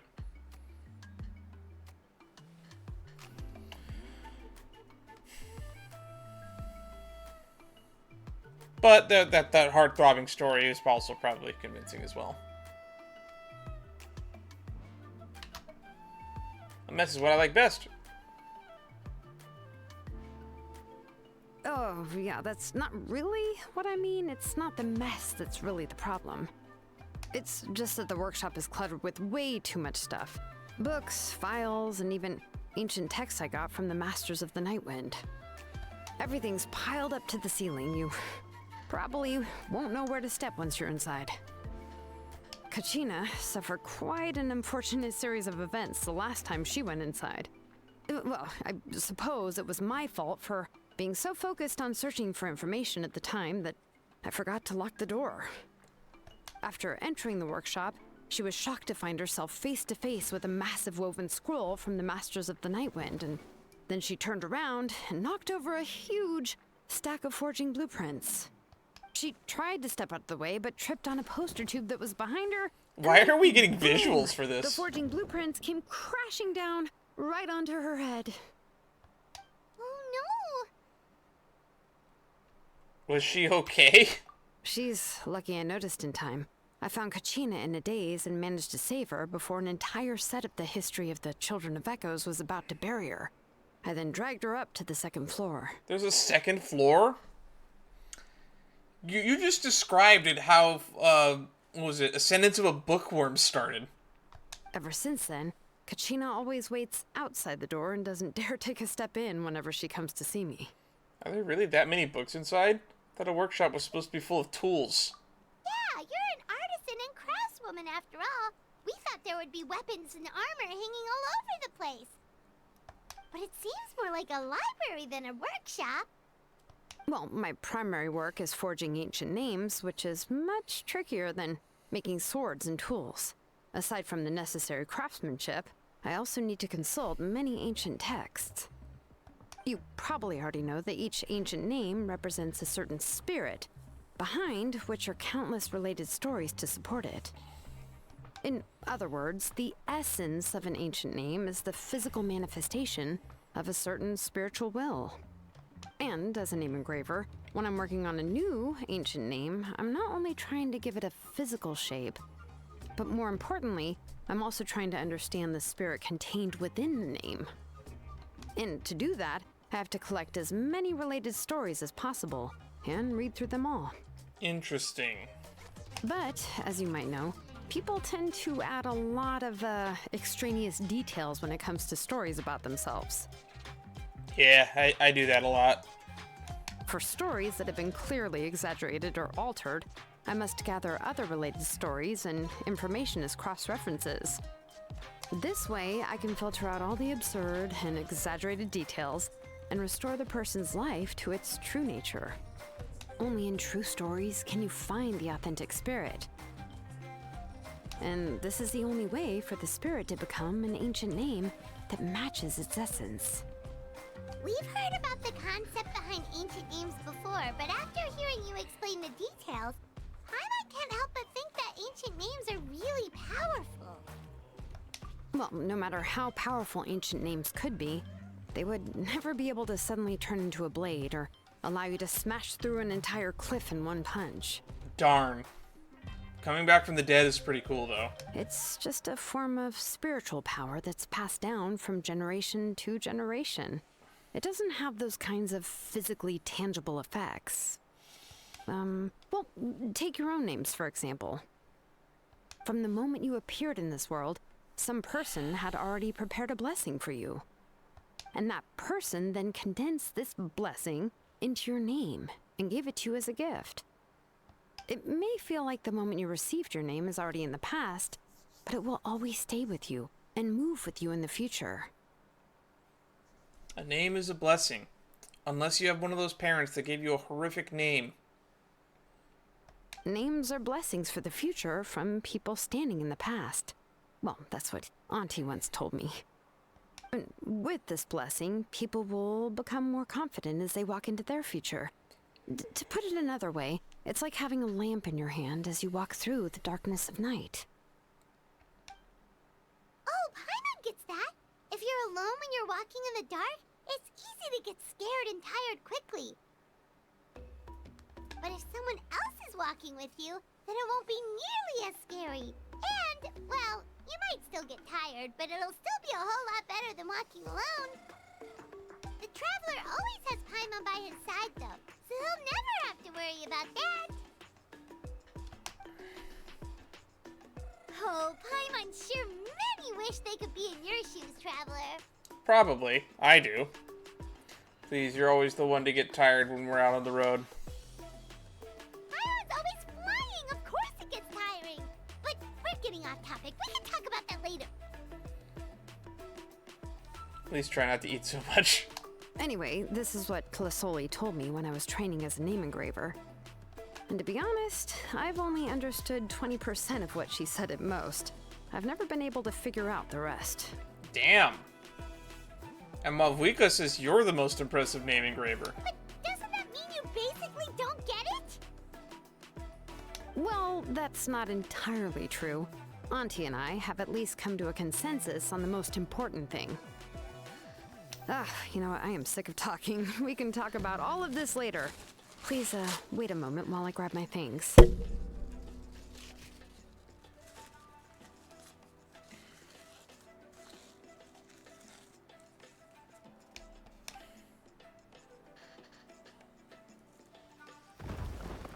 Opens the door. Wow, Jesus Christ. That was definitely the sound of something fucking falling. Eventually she rushes out the door with the box in her arms. She turns around and kicks the door closed, shutting sound of dusty books falling on the ground inside. Did you hear a whole section of something collapse in there just now?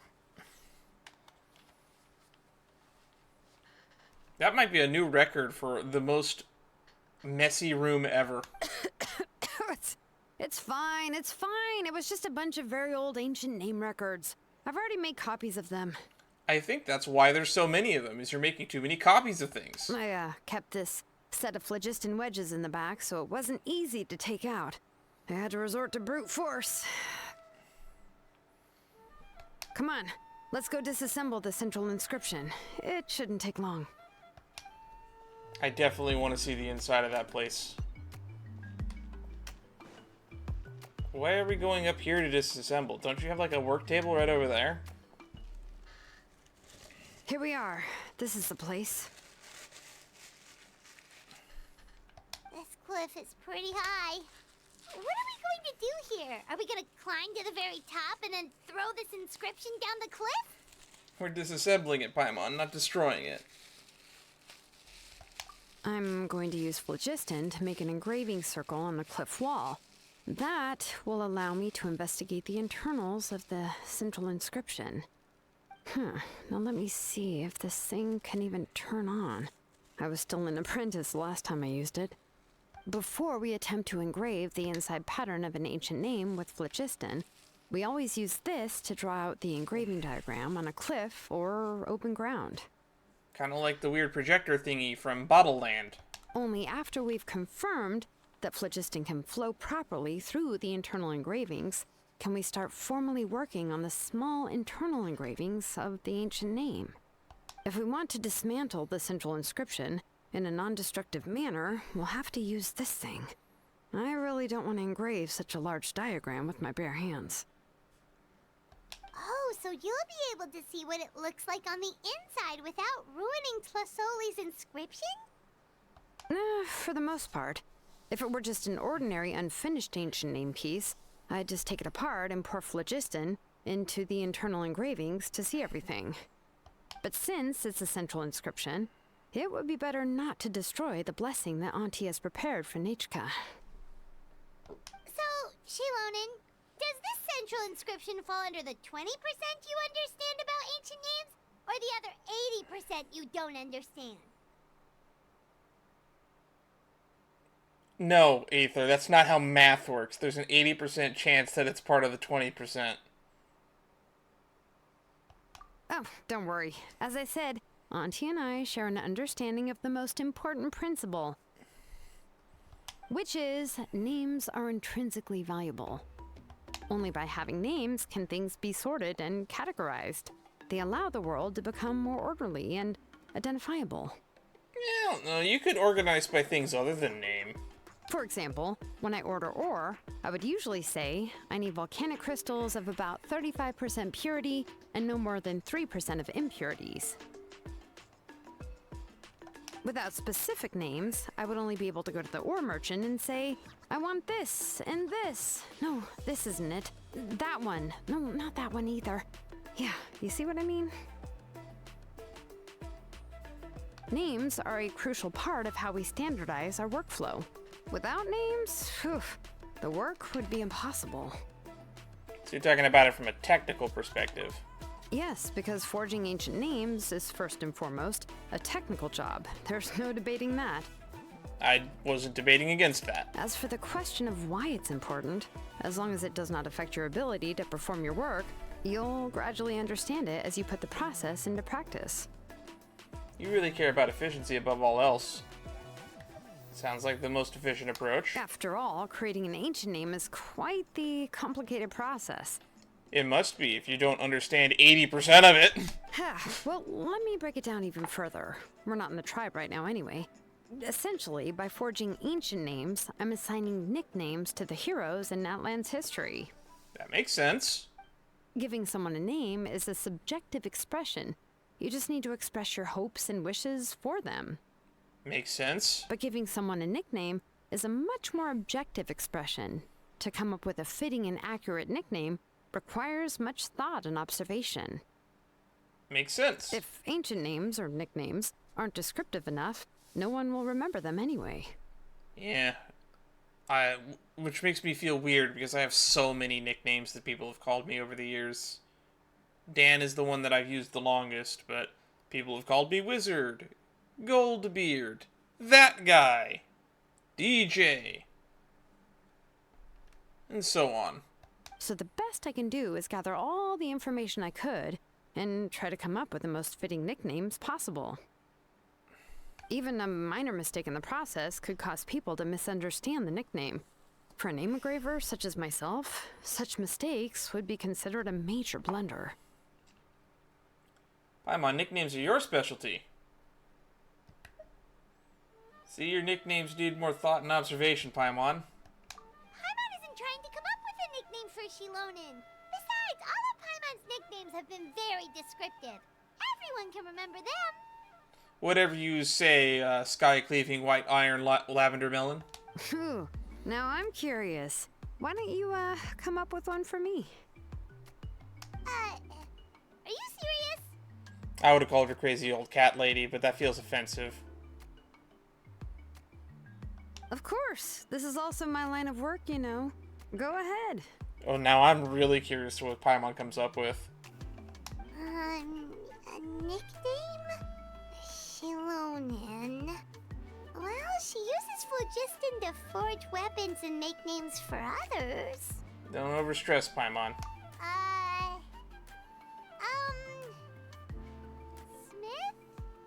Smith? That's not that bad.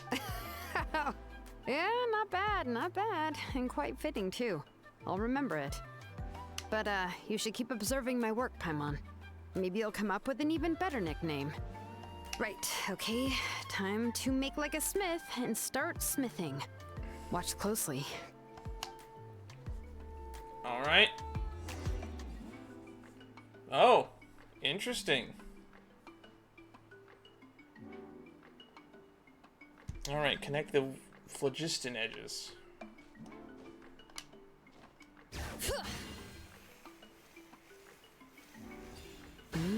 Adjust the inclination by 2 degrees.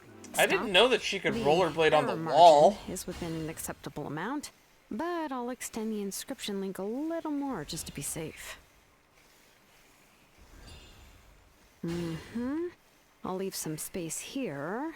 When the linked engravings are activated, the inscriptions here will overlap with each other. There. That should complete the flow. Okay, well that was interesting. Amazing, Shilonen! You were running all over that cliff as if it was flat ground! Is that the power of the Children of Echoes? Oh no, it doesn't have anything to do with my tribe. It's just the phlogiston adhesive I have on my shoes. What? But after all that running around, I'll have to infuse them with more phlogiston again. That's adhesive? I should prepare a spare supply of phlogiston to bring with me next time. Don't tell me you've actually already covered from head to toe in work equipment. More or less, yeah. I usually have at least the key equipment on hand. I can show them to you when we next find the time, but let's get to work first. Let me see. Start with Anchor 1 and activate it with Density 3 phlogiston.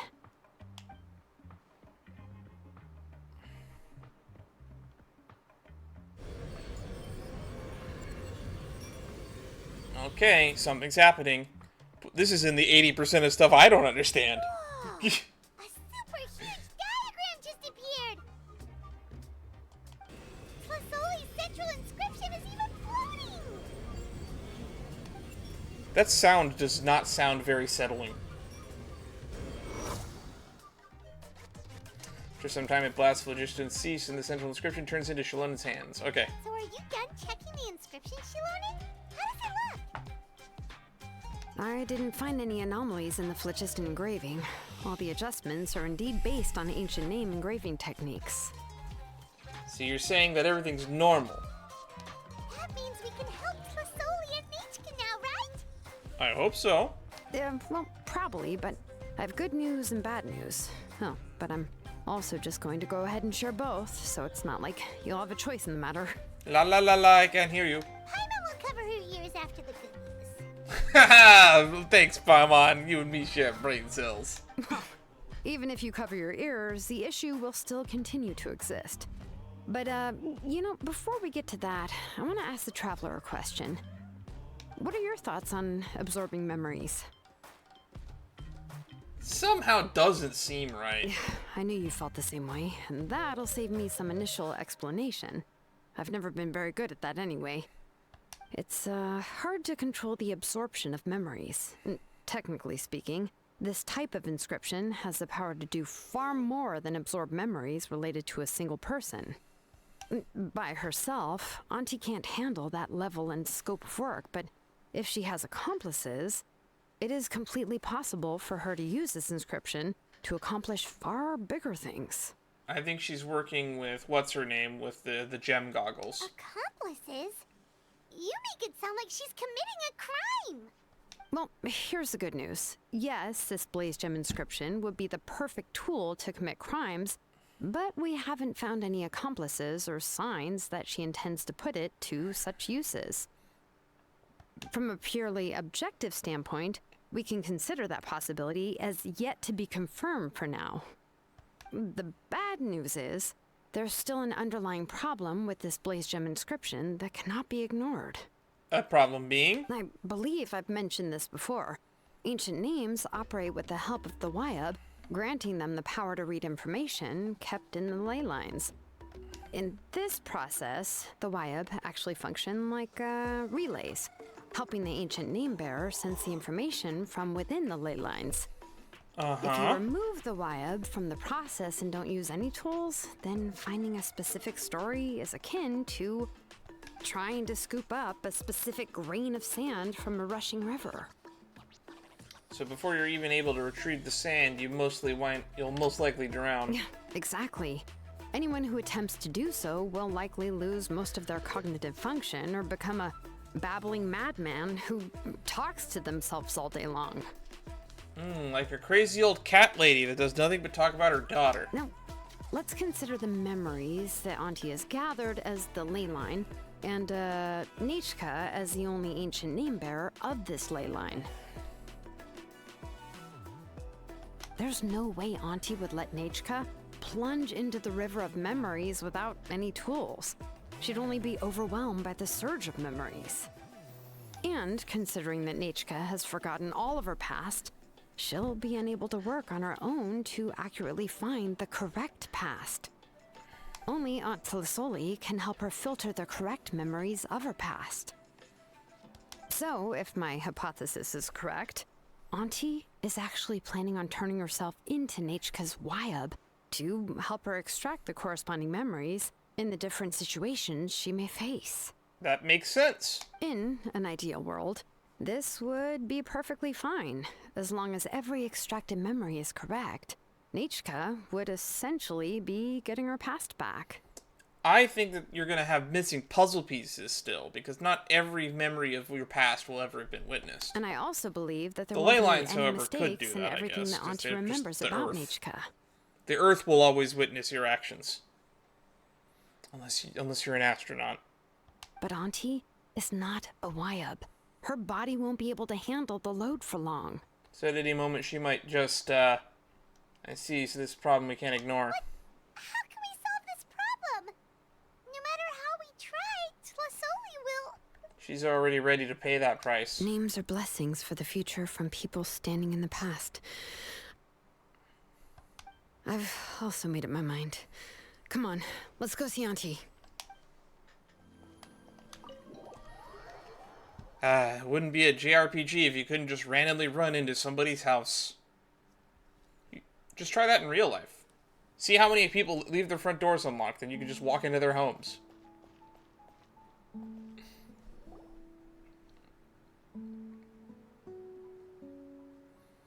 Ah, Shilonen.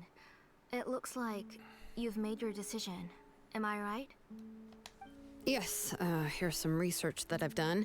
You can reference it to modify the way the central inscription operates.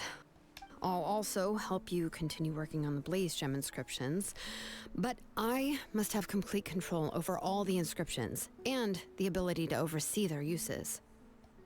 The memories that can be absorbed by the inscription will be limited solely to Nechka's past. We'll plan a set time frame together from which the memories can be drawn from shortly. If you attempt to extract any memories beyond this scope, then I'll consider that as committing a criminal act and halt all work related to the central inscription. After the memory bank is constructed, the Blaze Gem inscription's absorption functions must be stopped immediately. Only functionalities for outputting memories will be kept. I accept. Okay. Thank you, Shilonen. I really... Auntie, you know I can't stand it when you do this. If you needed my help, you should have just said so. There's no need to beat around the bush like you did. Using technology for ancient names to forge other things without permission is no trivial matter. Yes, it's a major departure from the technology's intended use, but it's nothing compared to a child who needs help, compared to a name that's about to be lost. Uh-huh. But once this is all over, you must come with me to see Pakal and discuss everything that happened. That's fine. I'm willing to accept any punishment for my little Nechka. I really would be curious to see what Pakal has to say about it. Pakal is probably one of my favorite NPCs we've met in Natlan, and I wish we got to see more of them. All right, let's clear off the table and come up with a plan. I need some time to consider how to let Nechka control the Blaze Gem inscription on her own and extract the memories from her past.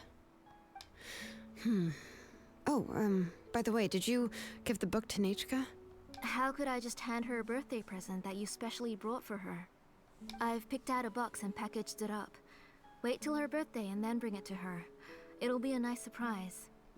No, it's just an old book. There's no need to... I'm starting to get the feeling that Nechka keeps her room a lot like you do. Oh, is Nechka up again? But what was all that noise? It sounded like something broke. Maybe she knocked something over? Uh-oh. What if something fell on her? We should check. Paimon will go have a look. Then this is where we find out that Nechka's actually dead, isn't she? Nechka, don't hurt yourself. Shilonen, is that you? Oh wow, she can actually walk. You're Nechka? Why are we covering her face? How many times have I told you?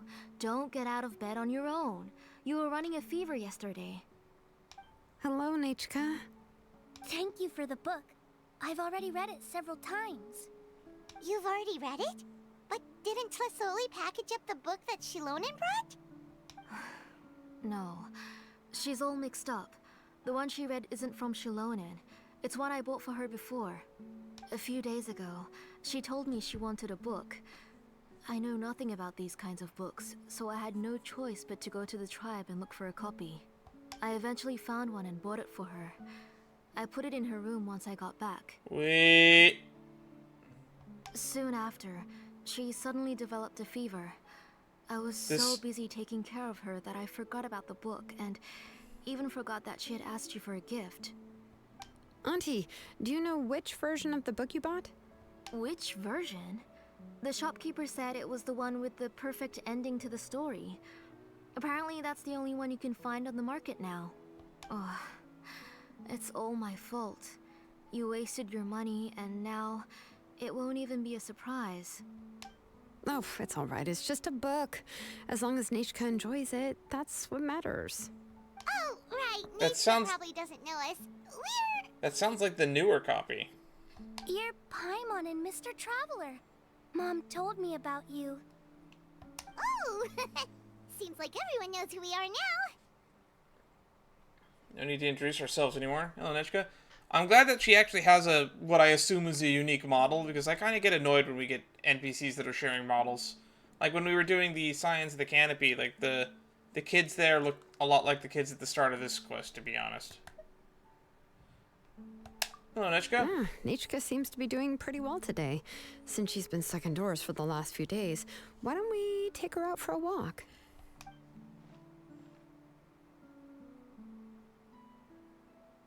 Check your temperature. Seems the fever's gone. Take her for a walk.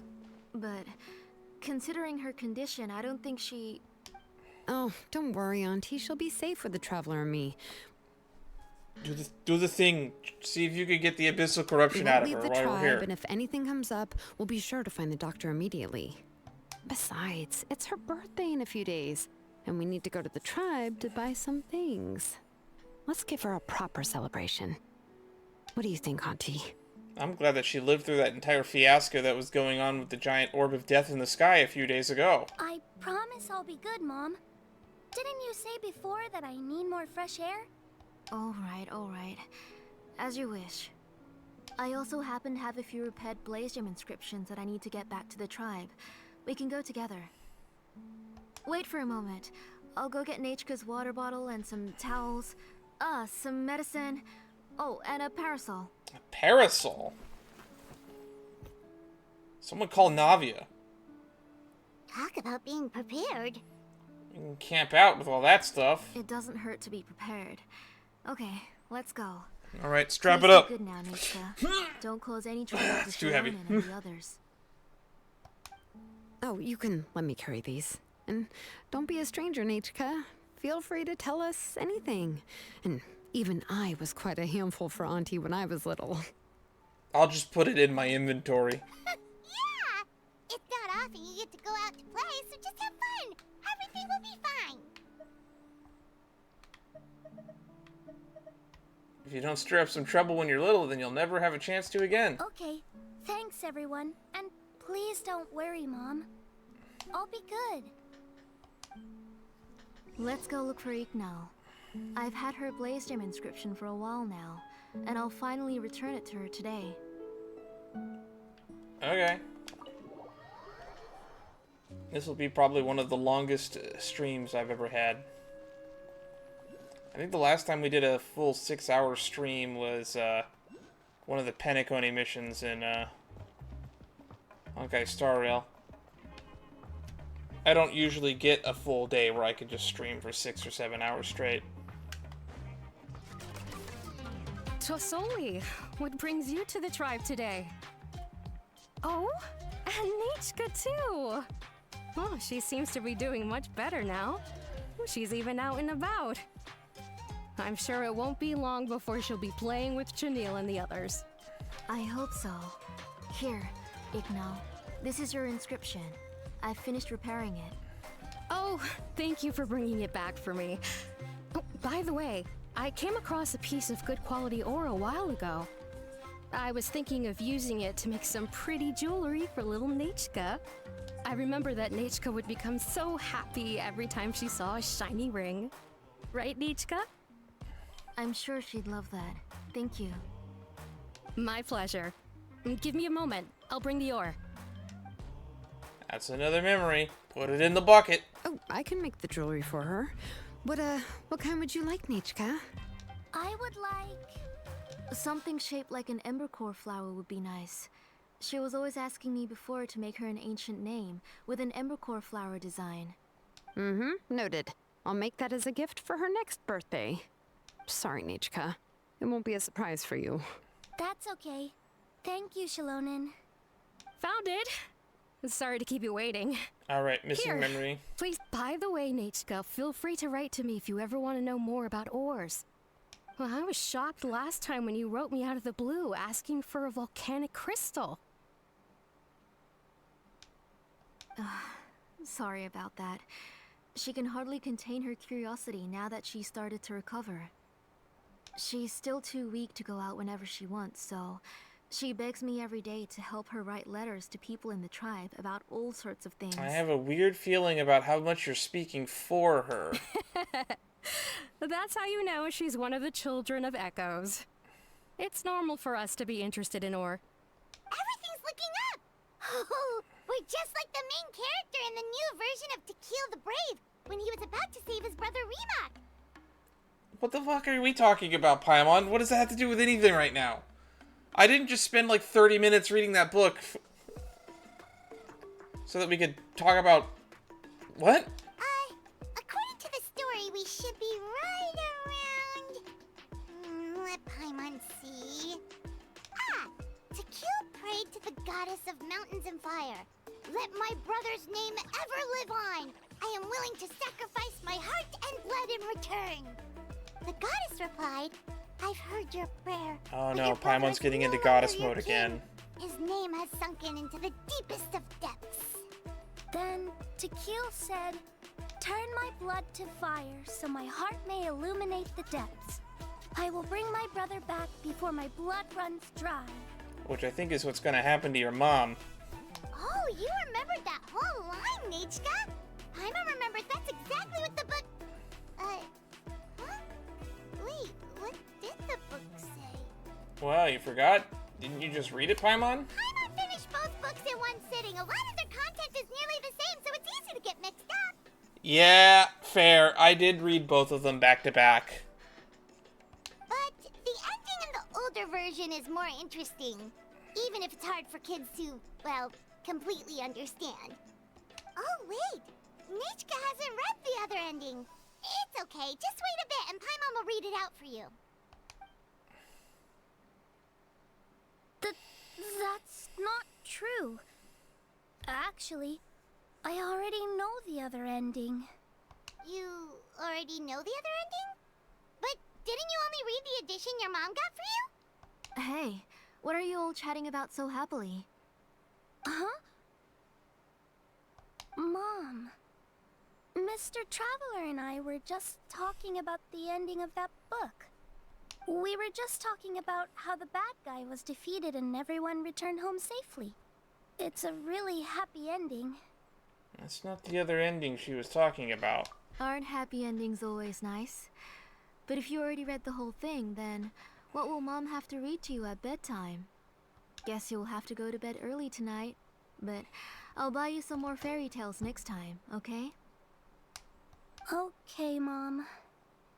So how's the ore? It's pretty good quality. I'll be able to give Nechka a beautiful and durable piece of jewelry for her next birthday. But, you know, for now, let's focus on celebrating her upcoming birthday. Where are we headed to next, Auntie? Next, let's visit Apaishpalan. A He should be close Paishpalan. by. Stay close, Nechka. Don't go too far. Yes, Mom. This mom is definitely helicopter parenting super hard. To be fair, the one time she didn't helicopter parent, the child nearly died, so I can understand why.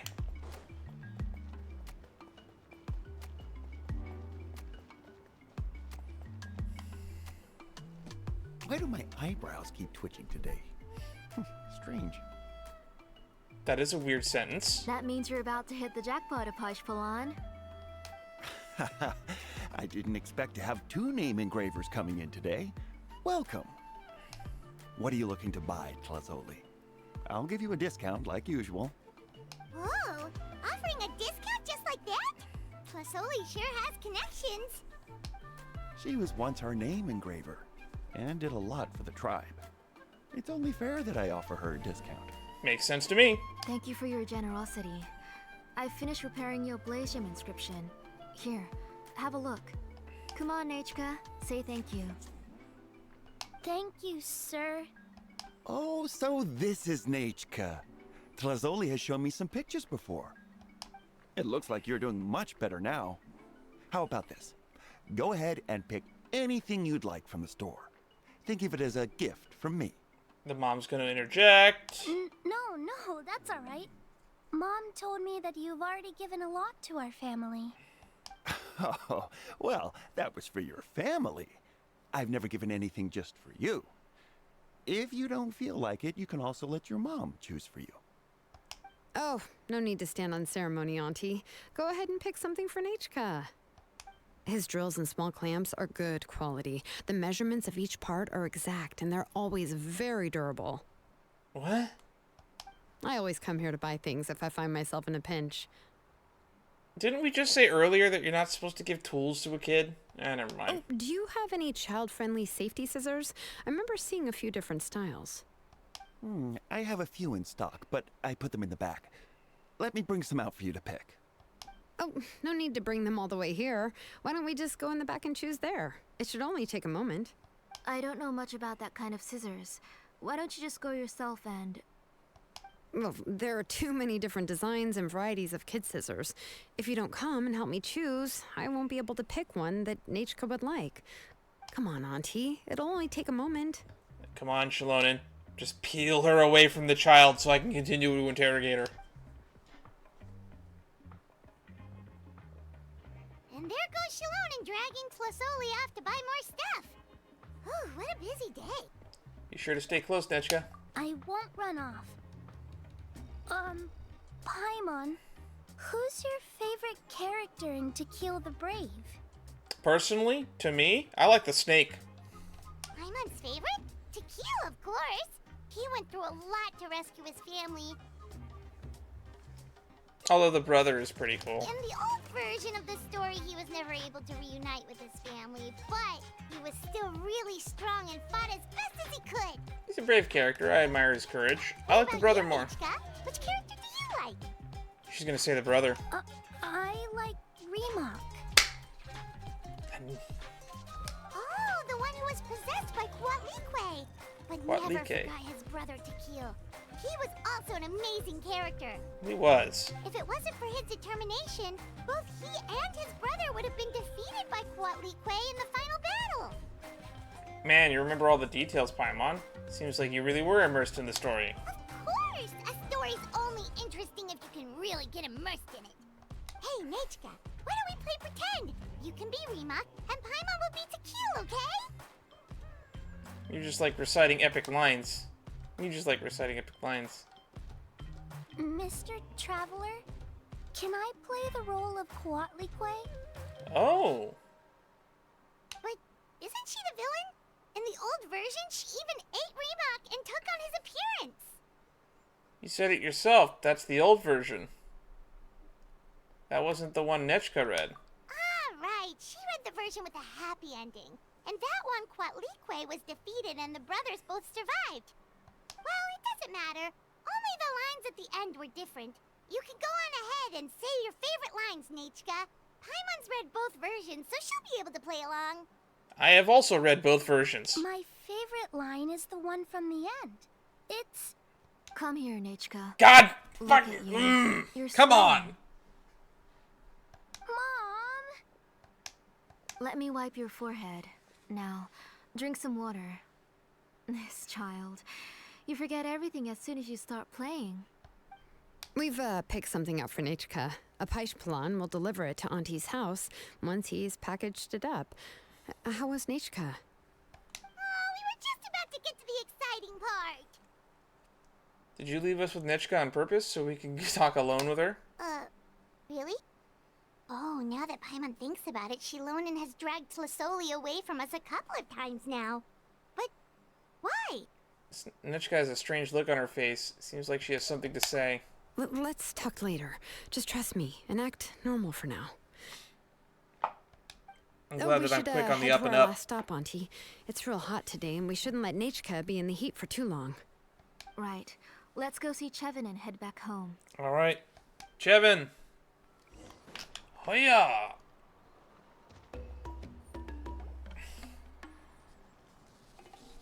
I finished repairing your blaze gem inscription, Chevin. I've also reinforced it so it shouldn't fall apart so easily now. Thank you. How about the volcanic crystal? Was it usable? Yes, thanks for that. You're welcome. I just want to see Nichka get better. Thank you, Miss Chevin. It's fine. Honestly, you're both too polite for your own good. How's your apprentice doing? I was wondering where you got the ore for such a large-scale blaze gem inscription. So you must be one of Auntie's accomplices, then. Yes, this was the one I was referencing earlier. Oh, Shilonen. We already know what's going on. We're all doing our best for Nichka.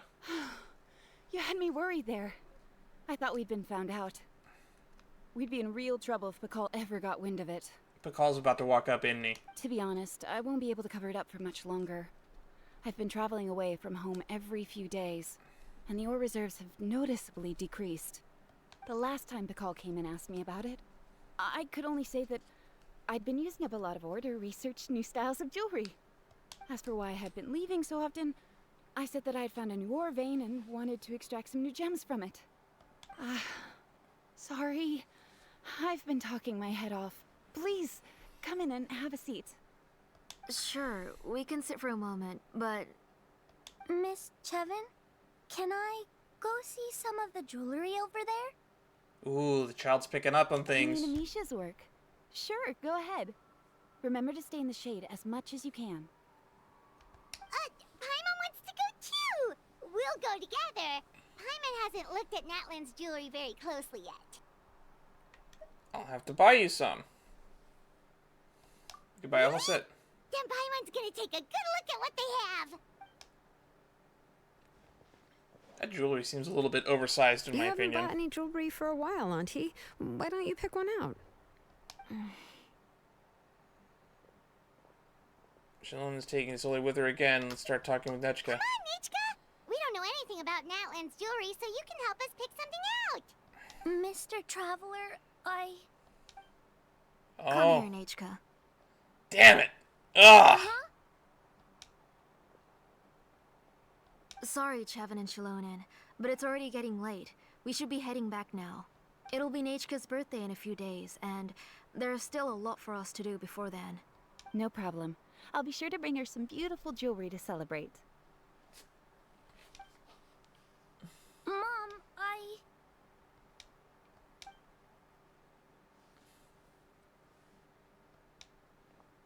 You're getting hot again. Here, Mom will carry you. Let's get going. You forget to take care of yourself once you start playing. Let's go back and we'll have a talk. I didn't. Nichka, I never taught you to lie. Sorry, Mom. She's helicopter parenting so hard. Nichka's looking at us. Paimon feels like something's not right. Stay What quiet. should we do? See what Shilonen says. No, Nichka was having so much fun today that she forgot the time. It's not a big deal. Let me help carry her home. I'm worried you would also have to recover if you carried her the whole way. You're getting old, lady. No, it's fine. I'll carry her. Let's go, Nichka. It's time to go home. She's dead. Okay, just like in the book, she made this kid out of dirt. She's melting. That's what's actually happening to her. So they declines help. I mean, it wouldn't be Genshin without a bunch of dead kids, right? There's a surprising amount of dead parents and dead kids in this game.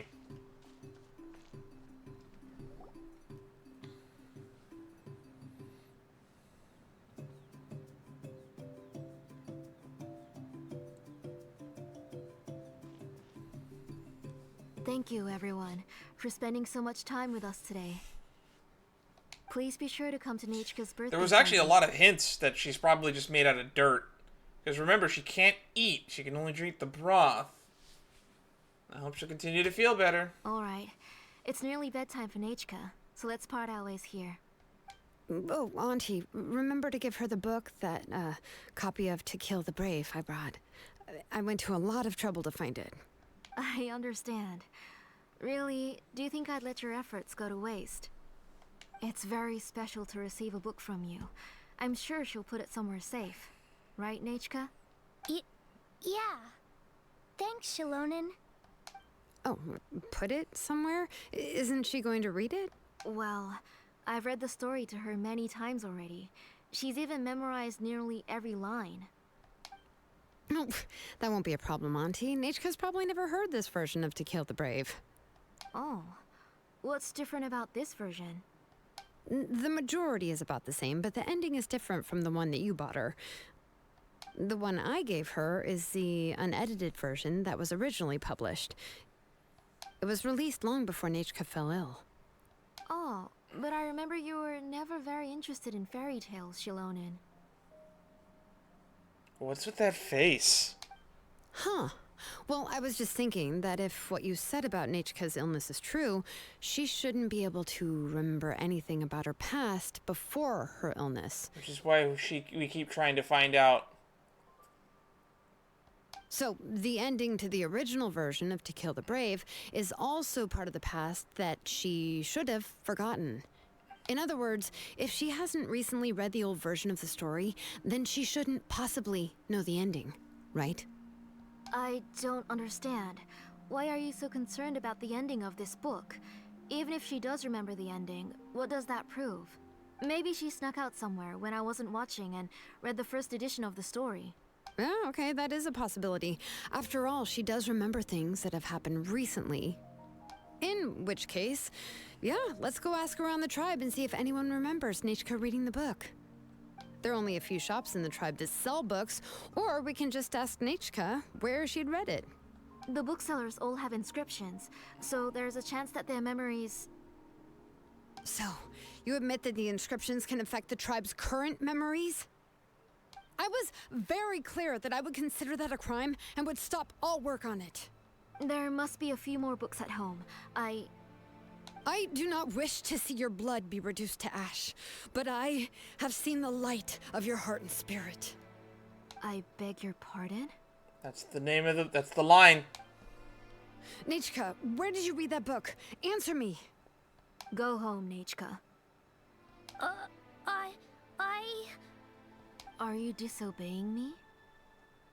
Okay, so as much as I thought it would be the dirt theory, I guess she just got the memories from the book from somewhere else. You're the one who wrote me the letter, Nichka. You're the one who wanted the book. Only you can speak for yourself.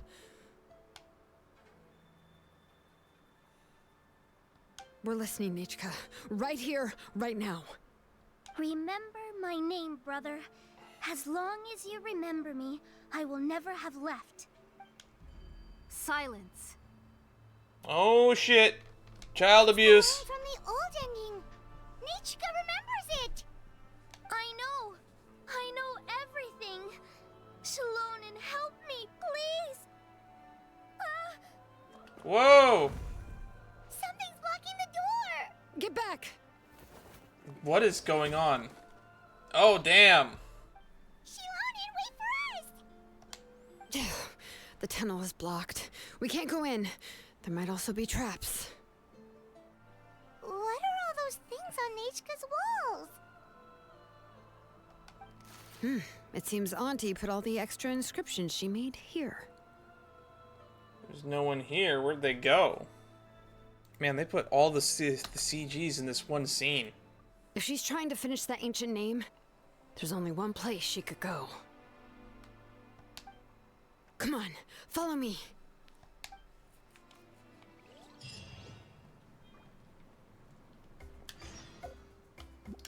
Wailing Cacophony.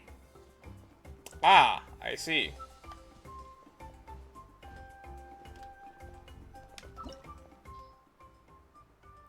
Sully's Forge.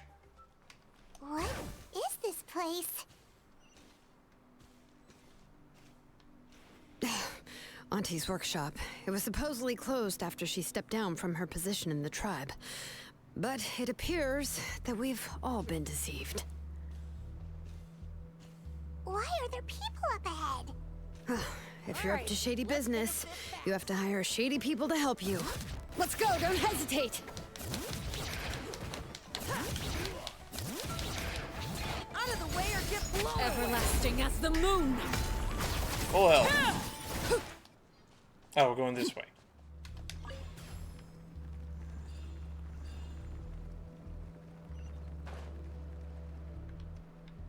I think it's weird that the canonical way she does this is through adhesive. Up we go. I like that she does the little flip when she gets to a certain crest on it.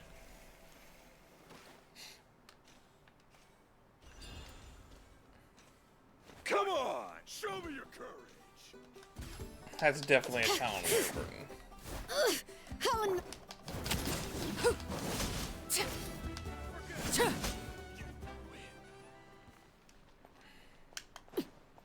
She definitely had accomplices. This is like a really confusing layout.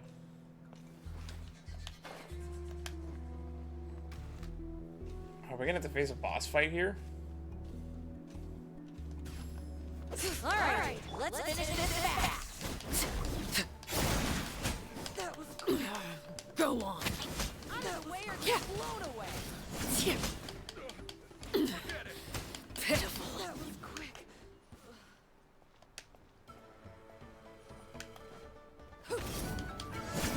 Yes, you are. The door's closed here too. Where should we go now? The transport system seems to still be functioning. Let's go look for the controls and get this cart running again. Maybe it can take us further inside.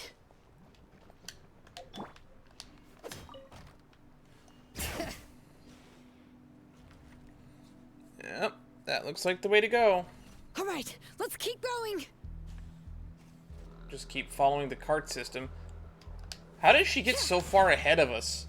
We're being outran by an old lady. Bring it. Where are we? We're so far into the mountain at this point.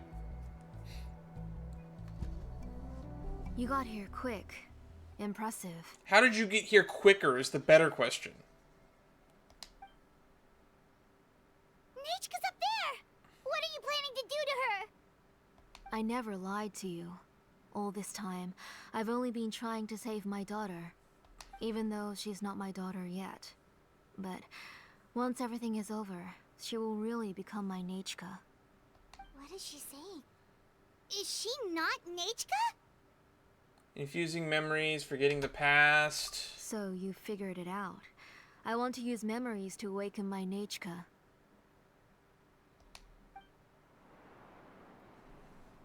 She has stayed in the Night Kingdom for far too long. She's afraid of the dark and cold. Oh, was I right? Is that not really her and she's just like a body made out of clay? I'm the one who made her stay there alone, so I must bring her back. Don't worry, Nechka. Mom hasn't forgotten anything. She has always remembered your name. So is Nechka already dead? I'm afraid so. Then, who's that girl lying up there? A body of clay. She's dirt and soil. She's a child from my tribe. Her parents were killed in the same abyss attack. But wouldn't you know it, her birthday is the same as that of my Nechka. Wow, that is weirdly coincidental. I raised her and took care of her for many years. I thought that taking her in would help me feel better. God, this is even more fucked up than I thought it would be. I was so happy the first This time is she just was straight willing up to call me kidnapping. Mom. But then, I suddenly felt very scared. Is she really my child? My child's name is Nechka. It could only be Nechka. Oh my god, she is mentally deranged. How could I be happy? My little Nechka is still waiting for me to get her home. As I said, I only want to bring Nechka back, even if it costs me everything. And now, the time has come for me to pay.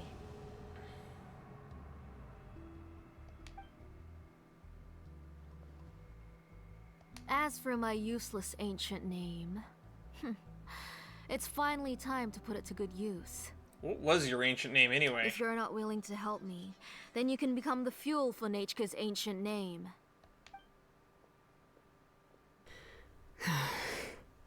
Shilonen, you have yet to make a move. I take it you're examining the inscriptions around you. It's no use. I've already set up the Blaze Gem inscriptions, and the engraving diagram has already begun to run. It's all thanks to your ideas.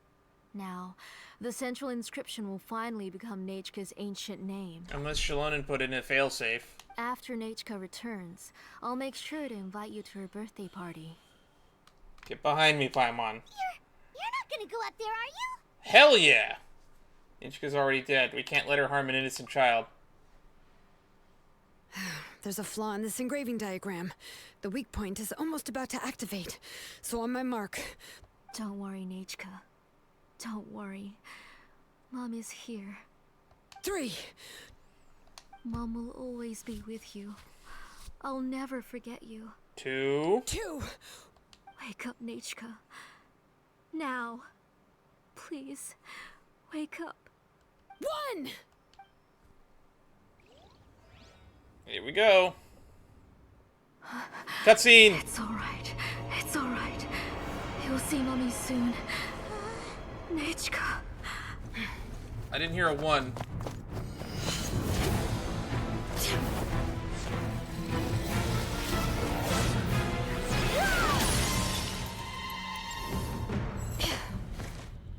Alright. Keep back. Those are distorted thoughts. Can we do And the anything? mists are the thoughts' twisted cries. If you become tainted by them, they will control you, and you'll never be free again. Where are you? I don't want medicine. It hurts. Oh shit. Why am I alone? Nechka. Why? No more medicine. Will you stay with me forever? Please never leave me again. I don't think that this is gonna end well.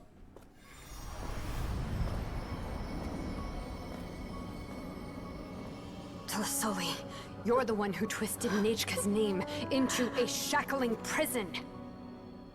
It's time for you to hear her true voice. Stone engraved and echoing peaks converge, disperse, in ashes be reborn, for flames born anew, and the blazing dawn. Mommy will be with you. Nechka. Always. And forever. Mommy, I've always been with you. And now you're finally listening to me.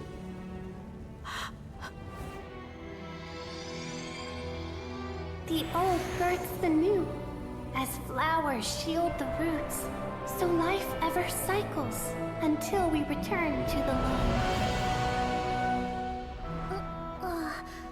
We've known each other a while, but we've never met. You're Nechka? Yes, but I still don't know your name.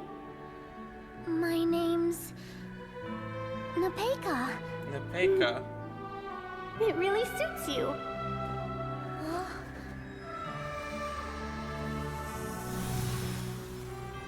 Nepeka, I bless you from the past and wish that every day of your future will be filled with peace and happiness. It could have ended so much worse. I was expecting so many worse things to happen than what just happened.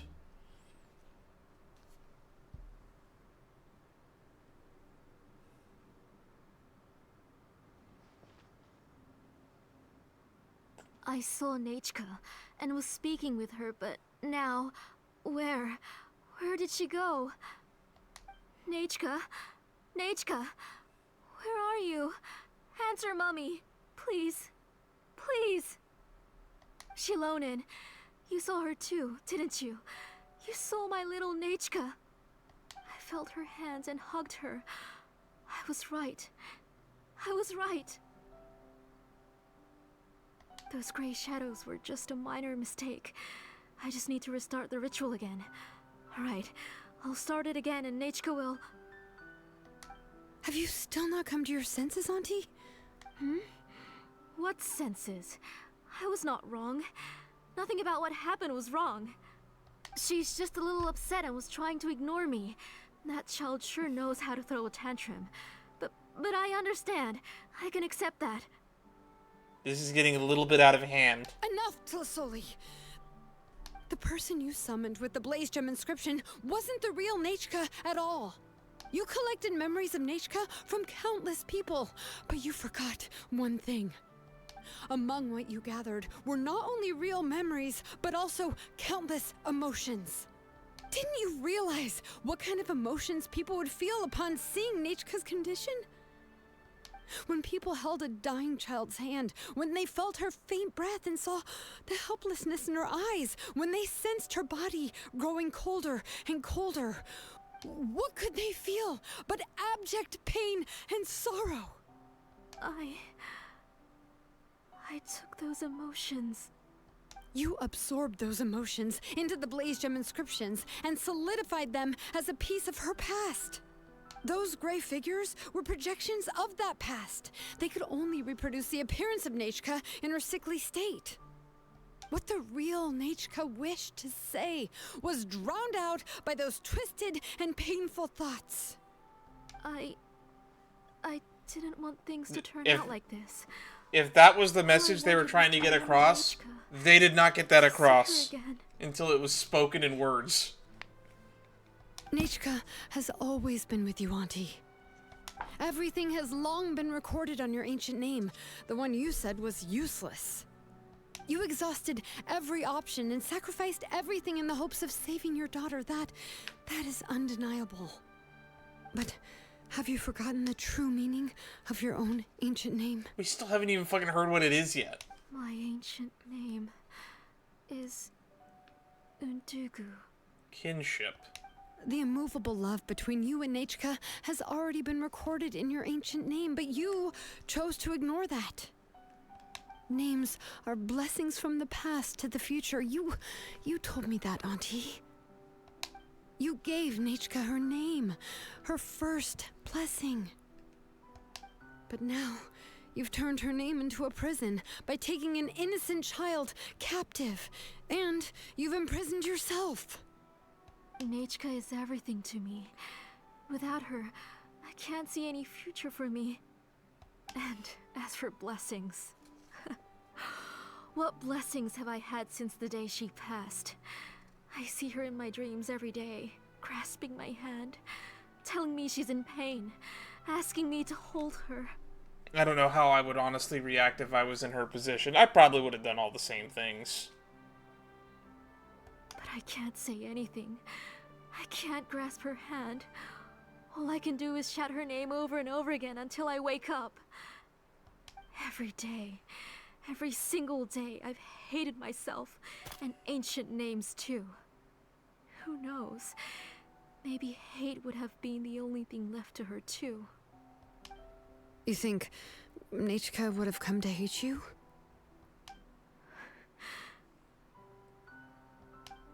Auntie, do you still remember the last words Nechka ever said to you?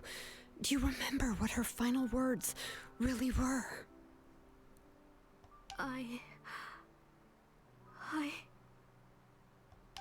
The reason you haven't felt blessed is because you've forgotten the true past. Auntie, you've been wallowing in memories of your imagination and refused to let go of them. A name without a past is nothing but a withered tree with no roots, rotting without a future.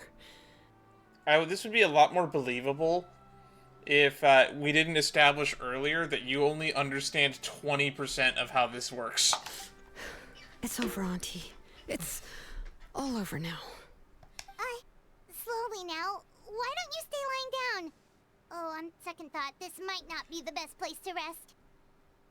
Shilonen, Nichka, Napecha can already stand now, so we made our way over. I can carry. Let me help you. Thank you, Paimon and Mr. Traveler. Mr. Traveler was my father. You can call me Dan. I'm fine, really. The real Nichka helped me just now, so it doesn't hurt much anymore. That's good. If you became Nichka, then this story would really become the Tequil the Brave. This isn't the place to chat. Come on, let's get out of here. But what about Tlasoli? Oh, don't worry. She won't be able to cause any more trouble now. Says who? It's all over. You leave the workshop. Once outside, Jillian asks, you go come to Tepetli. Alright. If you say so.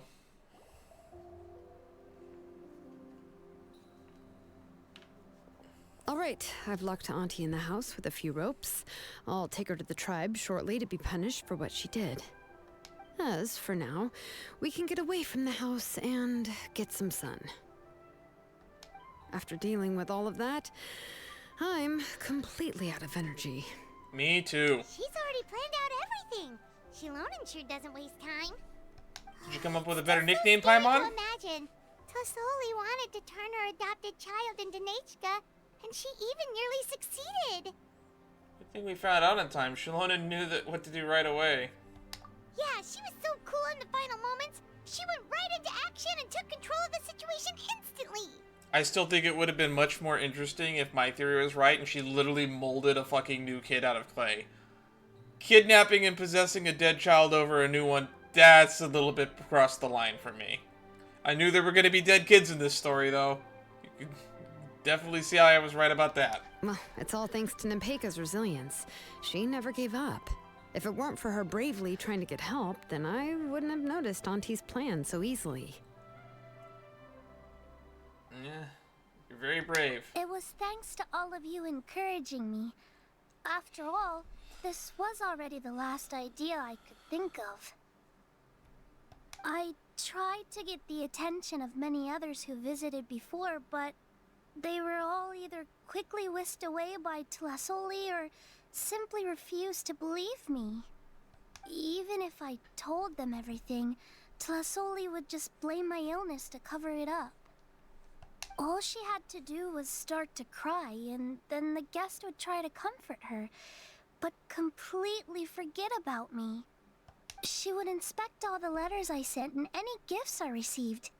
And then, if I didn't comply, she would force me to drink some strange medicine.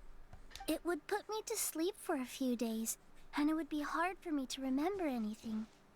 I would see a lot of weird things while I slept, and the walls around me would start talking. I would be so scared every day. This is If hell. I wasn't able to get your help this time, I might have just given up.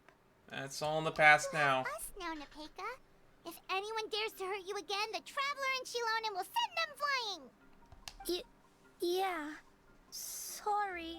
I just can't help it. You are already super brave, and you even managed to call Shilonen for help. Oh, you definitely found the right person. Shilonen isn't the kind of person who gets distracted easily by crying. She pays attention when someone's talking and doesn't miss a beat.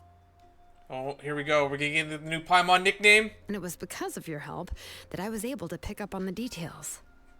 Without you, it would have been extremely difficult for her to communicate that she needed help.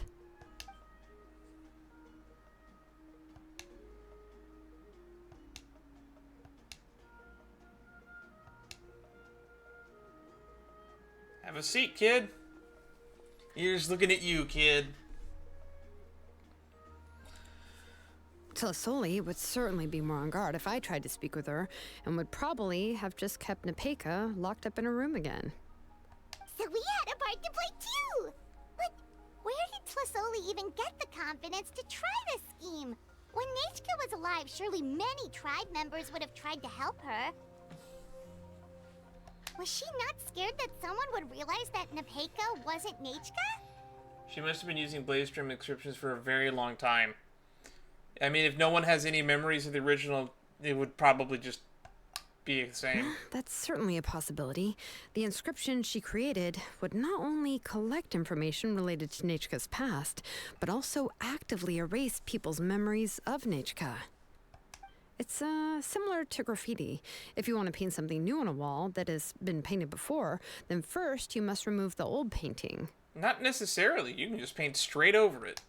It's possible that I was also one of her targets, which would explain why she was so willing to let me have the central inscription. Whoa, and you still took it?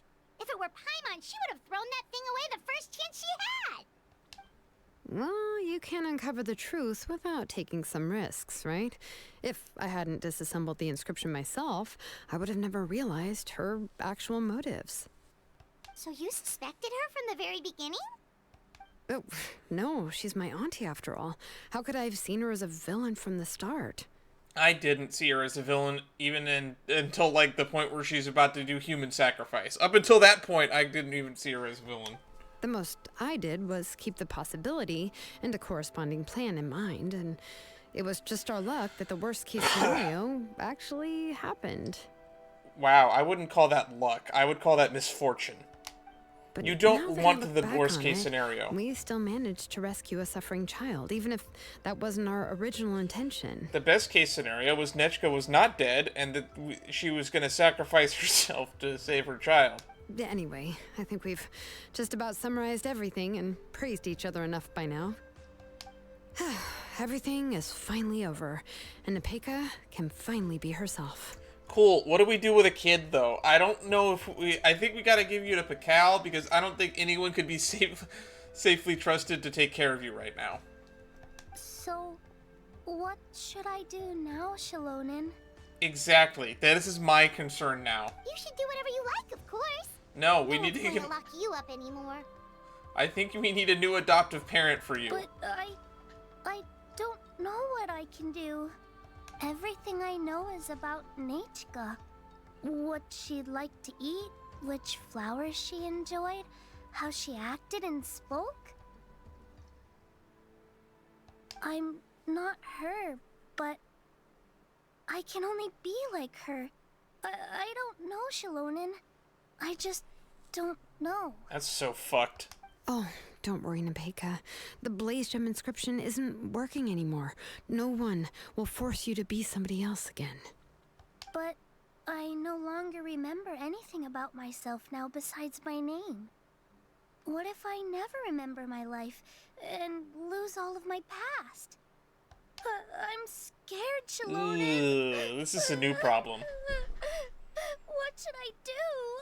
I don't have an easy answer for this one. Oh, don't cry, Nepeka.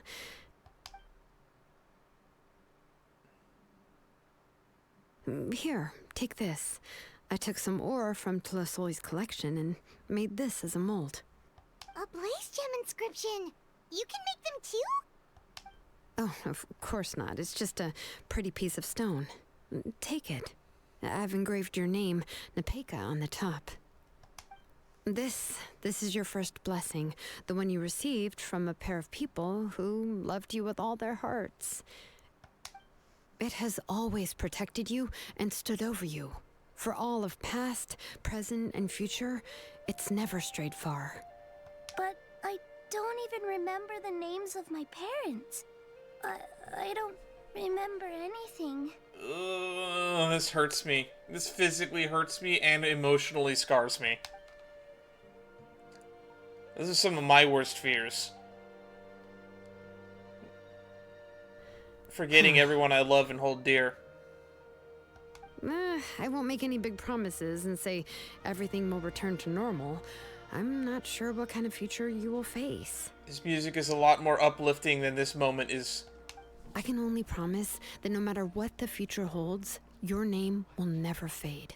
This is a blessing given to you by a name engraver. You'll continue to grow and mature as a sapling sprouts upward and becomes a healthy tree, or as birds spread their wings to fly high into the sky. Your name is your starting point, as well as your guide. Remember your name and everything you've experienced, and you'll know how to step into your future. I'll do my best. You can do it, Nepeka! This mission's gonna make me have some real trust issues with anyone I see with a kid from now on. Is that really your kid? Thank you all. Shalonen, Paimon, and Mr. Traveler. Ah, please. Mr. Traveler was my father. You can call me Dan. If you really can't come up with what to do, don't worry. Just relax and take it easy. We're from the same tribe after all. If nothing else works, I can always go to the elders and look up your history. Why didn't you start with that? That seems kind of like a big important thing. And until then, you can stay at my workshop. I can handle another mouth to feed. Wait. No.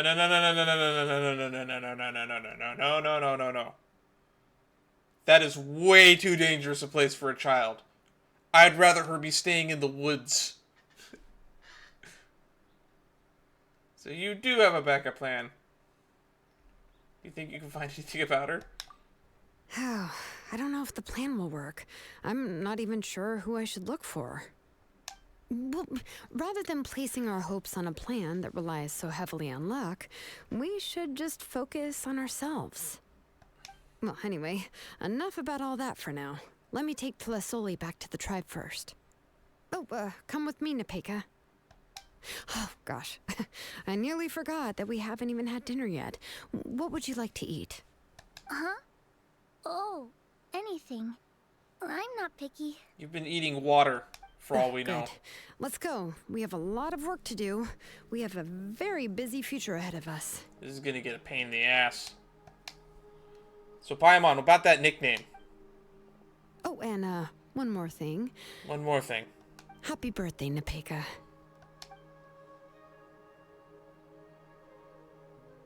I forgot about the happy birthday thing. I forgot that a birthday was important in this melodious chant.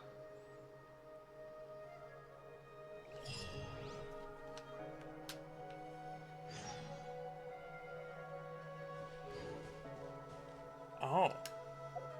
We got a bonus quest. Oh, you're here. Everything's been taken care of now. I was just about to go have a rest. So what about the Soli? Should be punished? Well, the tribe is still discussing that. I mean, not many have ever used ancient names to commit a crime. Pakal will have a lot on his plate. What I do know is that Tlasoli's workshop will be closed permanently, and any remaining incomplete Blaze Gem inscriptions will be completely destroyed. And as for the completed Blaze Gem inscriptions, I'll be handling them, which, whew, yeah, yet another hassle to deal with. Anyway, at least her ancient name is fine. Otherwise, we'd have a real mess on our hands. Oh, and speaking of ancient names, I actually have some good news. The memories that were absorbed by the Blaze Gem inscriptions can be restored to their owners. That's good. I was hoping that that would be the case. Now, once all the Blaze Gem inscriptions stop working, the memories will return to their respective owners. So everyone's memories of Nechka will come back. Yeah, that's right. Huh. Wait, now that I think about it, in her attempt to get Nechka to come back, Auntie made the entire tribe forget about her. Now, Nechka really is gone, but everyone is about to remember her. Phew, what a bizarre turn of events. How's Nepeka doing? She's resting in my workshop. I contacted others from the tribe and told them about my plan to conduct an official investigation into her history. Aren't you worried about her, like, drowning in there? The tribe hasn't responded yet, so I'm planning to take her in for now and teach her some crafting skills.